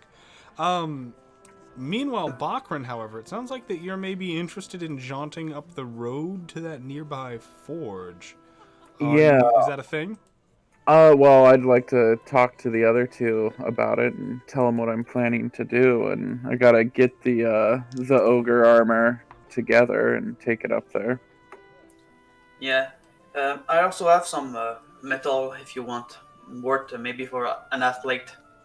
Yeah, I'll take whatever we can up there. I'm likely to need to trade or pay them for the fitting as well. I've got some gold, but I don't know what it'll take to get them to do it. If I don't think I want to go up there and be turned away, so I'd like to take at least enough equipment to trade for that and pick up whatever supplies we'll need else. I'm gonna give you 2 long swords, a little armor, and enough metal for an half plate. That's in my that's it. I had that in my inventory. Speaking of gold, and now where's my money? Oh, there you go. And I give you back 25 gold. I unfortunately had to use the silver to buy these, and I put the 2 healing potions. Oh, fantastic! Yeah, you can have them. You're giving them both to me? I mean, yeah, you're the healer. All right, Yeah. I'm gonna give one to Bakrin as a thanks for getting me up the other day. Thank you. Yeah, we should make sure that you can't drink them if you go down, but if we go down, you can heal us. So allowing us to heal you is vital. And then you said you gave me 2 longswords, the ogre half plate, and leather armor. Was there? Yes, that's all I have really. Anything? Yeah. How much more weight can you carry? I'm not sure. How much weight can one carry with a strength score of 18? Quite a bit. Quite a bit. That is definitely, a hefty pack, but you are easily going to be able to throw some more on top. I'll get my mace that I got from that loot. I have a question. Is the blacksmith in direction of the city? No, the one he's going to is north, and then so he's all not right. going to be going any closer. All right. I'm gonna tell you my plan for the evening after everything is done. Okay. We can't leave our companions in that cave, but I agree. I was certainly fooled by the squid, but let it rot in its hole for all I care. And I will, with all my stuff in tow, head to Vengeance River Color. Is there anything you two would like me to look for while I'm there? You need anything? Grains, please. I'm just gonna lay here and lick my wounds. Grains? Yeah, I'm hungry. Ah. At the cut. Oh, sure. Okay, you got it. All right. I will head up towards the Vengeance River Cutlery. All right. That is not going to trigger an encounter check, but I am going to really quickly pop over now to our companions back in the cavern below. As you are kind of sitting there waiting for some sign from your companions above ground, you do know that there is definitely, going to be some time elapsed before they get back to you. There's kind of an awkward silence that develops between the two of you and Barang as it just floats there, and then finally, after some time, goes, "Yeah, so sorry about that other one. It, well, there's a sickness spreading in the waters. Something is getting into the water table down deep in the aquifers, and it's starting to have some adverse effects on some of us. In his case, and in the case of some of my brethren, they've started to go sort of insane. It seems that it's slowly chewing out the insides of us, with the parts that separate the material from the other planes. Makes it rather difficult to tell where you are and what's going on. From what I understand, it sort of causes us to go mad, and, well, you saw the results. He was half dead when he was already upon you. Otherwise, I fear he may have killed you. However, if he was sane when he killed you, I support his decision in that.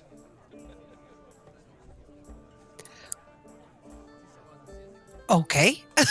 How long has the poisoning been going on?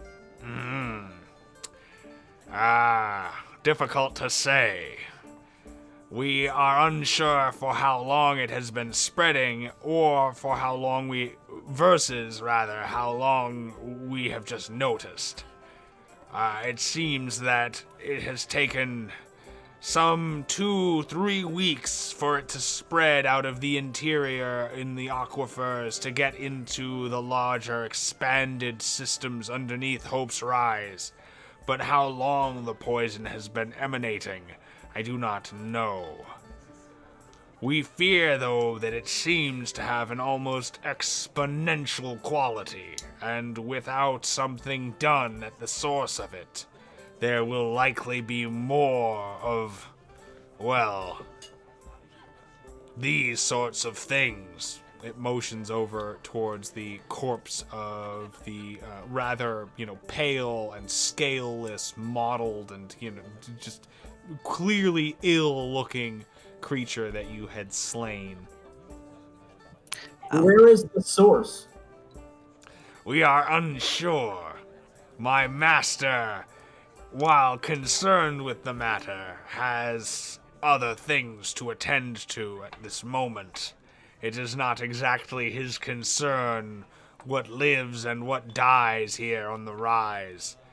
You see, he is more concerned with the goings-on in the Portal Wood. I hope that none of you take this inappropriately, but frankly, none of us care if you die. That's fair. We don't really care if you die either. I would be curious if you did. While we're talking, I want to walk back over to where the other thing died and see if we can't maybe take a little sample of it and the water, and also grab Karini's spear. Okay, Karini's spear is... I'll take an investigation for that. As far as getting a sample of the creature, what are you, like just the sick part of it, or are you trying to get like a chunk of its flesh, or like what are you... The sick part. Okay, so you're just like a vial, not like a wrapping or like a cutting of it. No. That investigation with the 8 is not going to be enough to find the spear, as it seems it sank into the water and it's not going to be visible immediately. And then, so go ahead and give me a nature check for the sample to see, the quality and or disaster involved. Okay, with a 14, that is going to be enough that you are easily able to get an effective sample of the dark black purple tar, as well as that suspended in some of the creature's other kind of yellow Icarus life fluid. You imagine that this would likely have quite a bit of information for the right person, but as a ranger, while you do know a bit about these sorts of things, its appearance is almost unlike anything you've ever seen before. It seems to almost have the same kind of tumorous look that you see creatures kind of take on when they are entering what is known in the common tongue as like the dire state, in which they swell greatly in size, become hyper aggressive, and also usually fairly ill. Usually tumors of a similar color are associated with such a thing. The dire state is known or thought to be like an illness, however, that is spread as more of a contagion, and not something that's like waterborne like this and gets into the blood in the same way. Okay, yeah, I'd like to get it to a cleric or something eventually, and I wouldn't mind. I don't know if this water is contaminated, but I'd like to take some of it too, just from this level, to get it to someone who might know. Okay. taking a sample of that water. Make sure to write that down in your inventory, but though that won't require any check at all. This water seems clear. It's a little, it seems clean. It's a little murky because of the natural mineral content, and there's a slight, almost sulfurous odor to this entire cavern, but that, as your experience with these sorts of things, is pretty par for the course. Nothing about it seems off-putting at all. Fair enough. Maybe they can compare the two. Okay. Then with that, I'll cut back over now to our companion having arrived up the road at the, not at the, but at Vengeance River Cutlery. One Raslin Riverstone being the proprietor. Her and her forge fellows are going to be hard at work. To your approach, you will be able to hear the ringing of the hammers upon the iron in the air as the bellows flare, as the bellows squeeze and the coals flare. There are going to be giant gouts of black smoke emerging from multiple chimneys, not operating in a storefront. Instead, the entire thing seems to be without walls, operating under what is just a roof suspended by massive square wooden beams, thatched in places, and in others which looks to be newer actually, and than the thatching, there are shingles and tiles up on the ceiling. But for the most part, despite the more unconventional appearance, there is quite a lot of quality work, both displayed behind locked cabinets and in the middle of being made. As you see, Raslin is a halfling, and you're going to be able to distinguish her amongst the rest rather easily, as she is busy moving amongst her apprentices as well as her journeyman forgers, barking orders alike as to where they should be striking the iron, and also how to properly wrap various bits of wire so that they attach in the forging process to the outside of armors or the hilts of swords, all kinds of things. She, in fact, is going to be so busy and such an important person here that you aren't going to get anywhere near her, and instead one of the clerks, upon your approach, is going to, though sweating profusely and with a look in their eyes as if their day it has just begun and is going to be quite stressful, you see he says, What can I do for you? Welcome to the Vengeance River, the river that's always flowing. What do you need? I seek to either have this armor fitted or trade it in for what I might that might fit better. What do you have on offer? The clerk is going to quickly look over the half ogre, half plate, and say, this thing has some pits to it, but it's fairly solid iron, with a good press and, a couple of, we could get this refitted probably in an afternoon for you, if that's what you're looking for. As far as something that might fit you better, this thing looks like it was made to armor a cow, and no offense, you don't seem to quite fit that bill. My apologies if you've been if this used to belong to you and you've been working hard to lose the extra pounds, but I'm sorry, almost everything here is of better quality than this. It looks like someone trampled it with their hooves. I took it off an ogre I killed. Quite the feat. Had 3 companions. We slew them all. If you'd be willing to allow me to trade it and maybe some gold and other equipment for a pair of splints, or at least one. I think that might work out best. You're looking for a pair of splint mail? Well, yeah, the I don't know what the price of an ogre half plate is, but it was just $750 in the book, and the splint's 200. So I figured I might be able to pick up a Carenia set too if Sure. it's on the table. Go ahead, give me a persuasion roll as you attempt to talk this forger into, maybe just taking this as kind of a salvage rather than a tailoring opportunity. 10. All right. Huh. Okay, so they're gonna look a nod and say, you need 2 pairs of splint mail. And you've got this.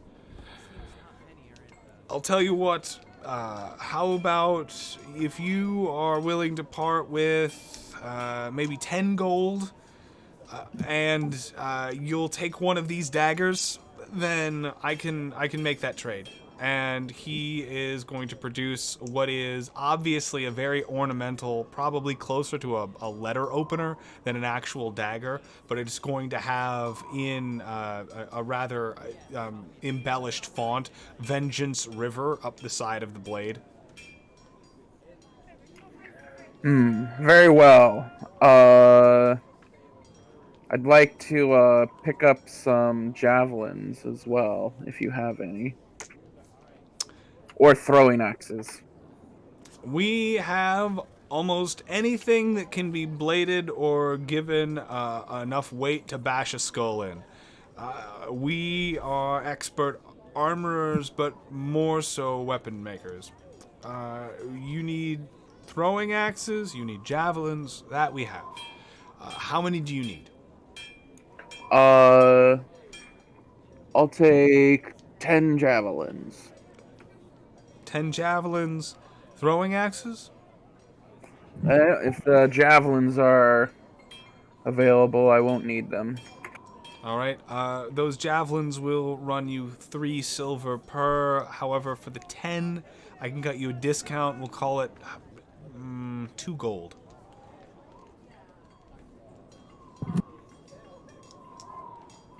Would you take one of these long swords? The ogres had it as well.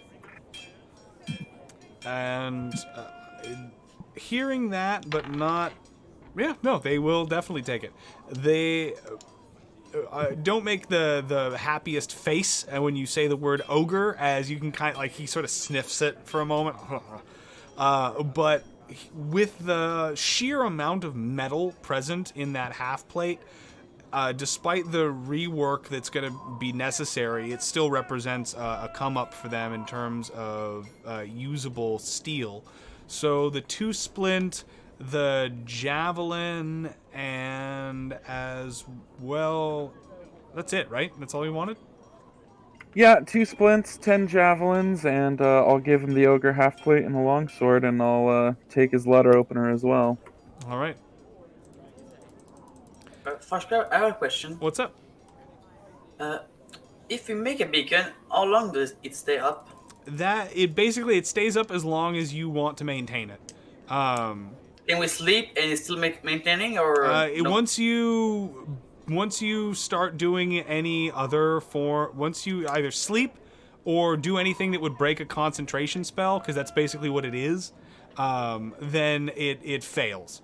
In your case, you basically got your beacon going, and then because you're able to sort of just maintain it as a bonus action, you were able to go about your day and eat your breakfast and all of that stuff. But you would normally have to, like, if you were trying to do other magic, you would probably have to let go of it. All right. So they cannot join us and put a beacon down there, and we cannot just go back there yet tomorrow. That's right. Yeah.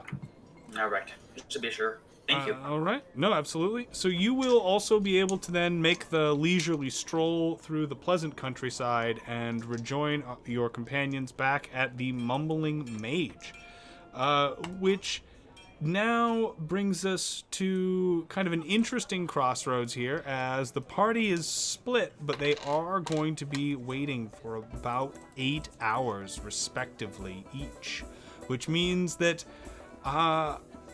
it is not the first time, but it is one of the only times that I will be asking for 2 separate encounter rolls.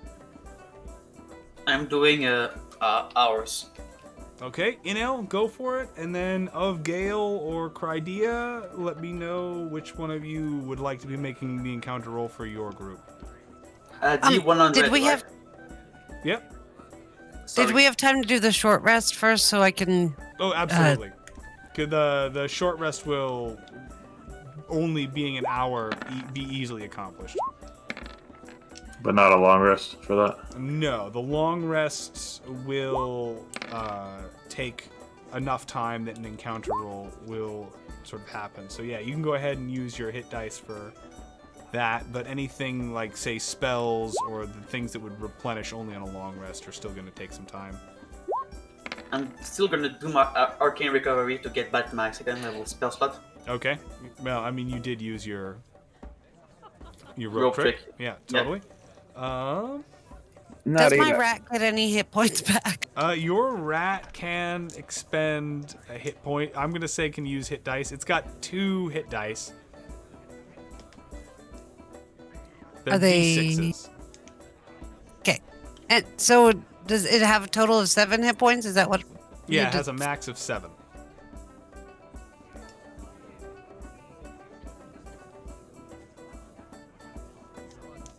In the 8 hours, am I able to make the trip there and back? Oh, you're able to make the trip there and back in. It takes only a couple hours to get up the road and back. So you're there. Basically, is still in the first half of this encounter roll, whatever it is going to be. Inel, I saw that 32 out of you. I'm also still just gonna wait for the roll out of Gale and Crydia's team. One of you. I can do it. Oh, Oh, he's got it. Oh, he's got it. 53. Then we are going to see where that goes. I'm rolling for both teams. Judging by the time, we will have just enough to set us up into a cliffhanger and then probably move on to the giveaways for the evening. And after that, we will be going to the patron-only after-hours hangout and chill. So hold on. It looks like rolling for... Yeah, the not dying and diner. Yeah, yep. Inel...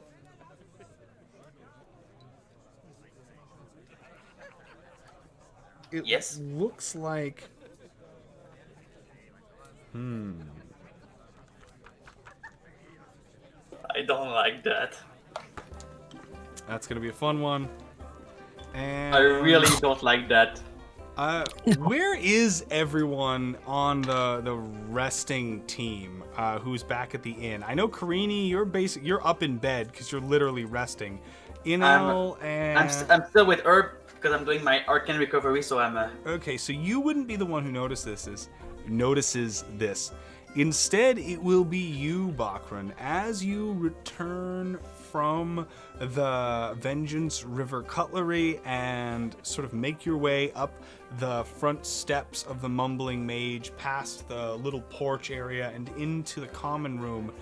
You'll see that everyone in the common room has sort of jammed themselves on one side of the feasting area and are looking nervously across the room as you see on the other side what is, you are pretty sure, though you are not 100%, likely to be some visitor from another realm, as judging by their skin color and the way that a certain amount of like almost radiance like wicks off of the like surface of their skin, and judging by the elaborate armor that they're wearing, it seems that this person is likely from or touched touched by planes beyond just the material. And they are, despite their appearance, sitting at a table and rather enjoying a meal quite quietly. It seems that everybody else in the room, however, is like petrified, almost terrified as they're backed into the corner.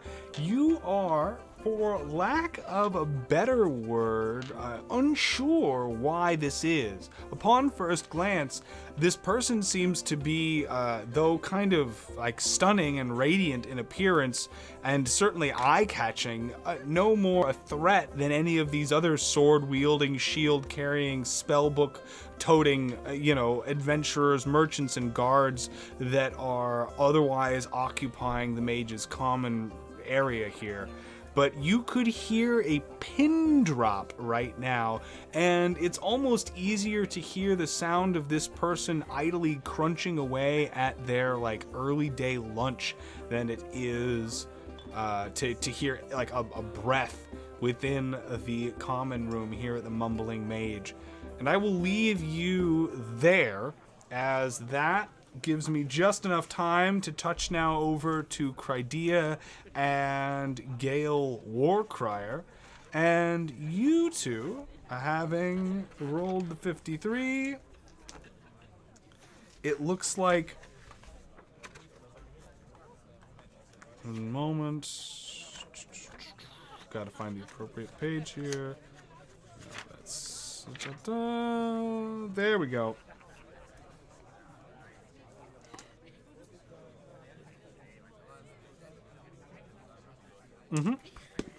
You're going to hear at first, while you're sort of sitting there with Barang, waiting for your companions to finish their rest and return, what is this snickering sound coming in the distance?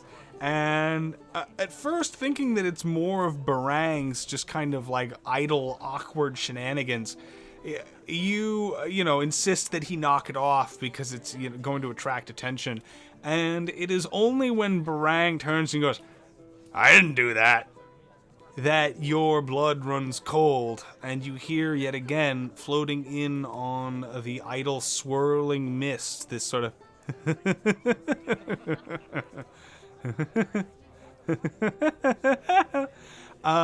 you're not sure of the direction at first. It seems to be coming from sort of the eastern flanks, or your well, I guess right or left is pretty irrelevant in this situation, but the eastern side of the map.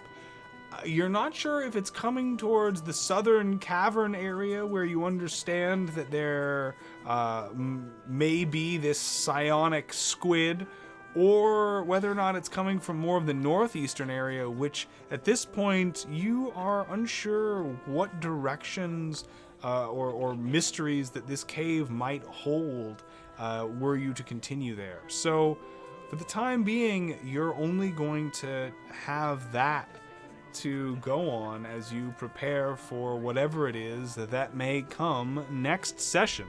But to find out what's going to happen to either of these parties, you will have to tune in on Sunday when we return after a much-deserved holiday break. In the meantime, everybody, thank you so much for watching. I really appreciate it. I can't tell you how much fun I've had watching this community grow and putting together these games. We are going to start with the smaller of the two giveaways, and by smaller I just mean in the size of the pool available. So of the 5 contestants, given the events of the night, I don't feel like there was a specific one thing that really stood out to me. So I'm going to leave it up to the Twitch chat. Who do you think of our 5 contestants should get a precious stone this evening? And I've got 2 votes for Bakran, vote for Gale. We've got, all right, let's see. That's 3 votes for Bakran, 1 vote for Inel. I enjoy that. All right, that's 4 for Bakran, and we've only had singles for anybody else. So I think that is going to mean that our half-orc fighter companion is, oh, that's 1. That's another vote for Gale. Ooh, tough call there. All right. 2 for Gale, 5 for Bakran. All right, Bakran, I think you've definitely managed to take this in the clean sweep then. So, Bakran, go ahead, and I'm going to post them into the Twitch chat so that you can get a look at them. There is the Fairy Stone and the Rhodochrysite. Which would you prefer to take home this evening?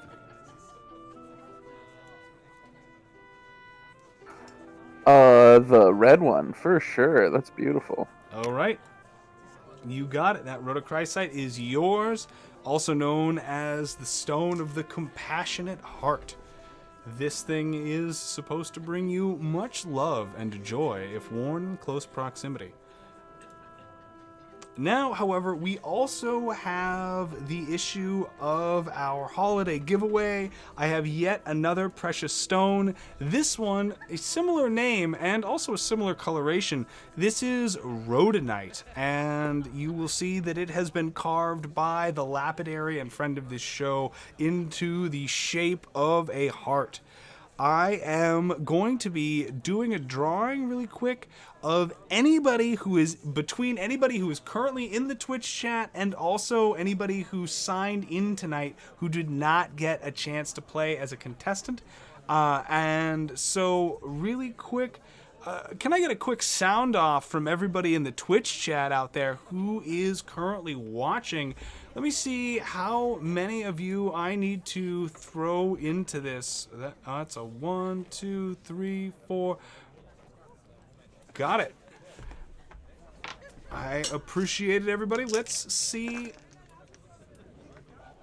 who it is that is gonna go home with this, as it seems that between all of the options.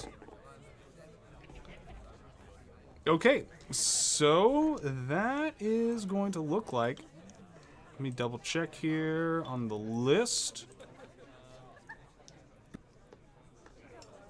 So this is actually gonna go to a funny enough name, but Rockology Adam. That is going to be your stone. It seems like you have managed to walk away with a beautiful hand-cut stone. I will ask you, I believe, yeah, you're in the Discord, so you'll be able to just direct message me to get me the shipping address that's most convenient for you, and I will get that stone into the mail. Make sure to include whether or not you would prefer a black or brown cord with it. I will say so far, literally a 100% margin of people have selected black, to the point that I'm getting some other colors in here to see if it's just the brown that people are avoiding. But for the time being, those are your options. And everybody else, thank you so much. There's going to start to be more of these community-style drawings and giveaways in the future, as the channel is now starting to pick up at least the first of what are hopefully many to come official sponsors, and that will allow us to start doing more frequent giveaways. Perhaps the things that we've got in our sites right now are probably minis, dice, and D&D books, so those will probably be the things that we're giving away in these, like, maybe weekly, maybe bi-monthly, we're not sure, but I want to start creating methods for player participation, so there will be things that as the community you can have your eye out for that might be occurring over the course of the week or a given adventure that will allow you to then perhaps get your name in to win a precious stone or something like that. I definitely want to make a way for our community members and our fans who don't necessarily get a chance to compete to also win prizes, as such is the way of the quest. I would remind everyone again, tonight was done, as is every night, in an effort to help both create the ultimate competition for Dungeons and Dragons enthusiasts and adventurers alike, as well as raise money for rotating community charities. We are currently, for this production cycle, raising money for the charity Heads Up Guys. This was nominated by one of our patrons and then voted on by our community. Heads Up Guys is a charity that raises awareness and also provides resources for men out there who are struggling with depression so that they don't have to go through it alone, and so that those of us who would like to be able to help those near us have the available tools, and also just the knowledge that we need in order to combat this most, terrible of foes. I think that it's not an understatement to say that I think all of us probably know somebody who could definitely use this help right now. So maybe, and most likely, even some of those of us watching or participating in this game right now. Depression is a very real thing, and it affects people on a variety of ways. Do not be hesitant to reach out to somebody or to try and get help, and this charity exists to provide that function. Also, big shout out to Kronos Games for becoming our first official sponsor. I've gotten some dice from them, and I'm going to be including those in probably the next community giveaway. Right now, I'm coming up with some sort of participation or game thing that I can do for everybody in the chat that will allow them to, feel more like they're part of the group. In the meantime, I'm about to shut this stream down, and then in about 10 minutes, for those of you who are patrons of the channel, I will see you in the Tableside Voice channel for the After Hours show. Contestants who were also on will be able to join us there with the rest of the patrons and hang out as I talk about what is likely to emerge in this next stage when So You Think You Can Quest updates into what is going to be close to the last phase of its beta. Thank you all very much. I hope you have a happy and safe holiday, or whatever it is that you plan on doing. I hope that you do it with love and in the company of those that you care about. Everyone, thank you. Good night. And so, you think you can quest? And here we reach the end of our tale. For now, join us again next time on the Guild of Mazes presents So You Think You Can Quest. Yeah, I got 20 reasons right here. I don't need like to be no medicine. I'm holding 20s. I'm holding 20s. Had a dragon leash, trying to break my stride. So I choked the war axe right between his eyes.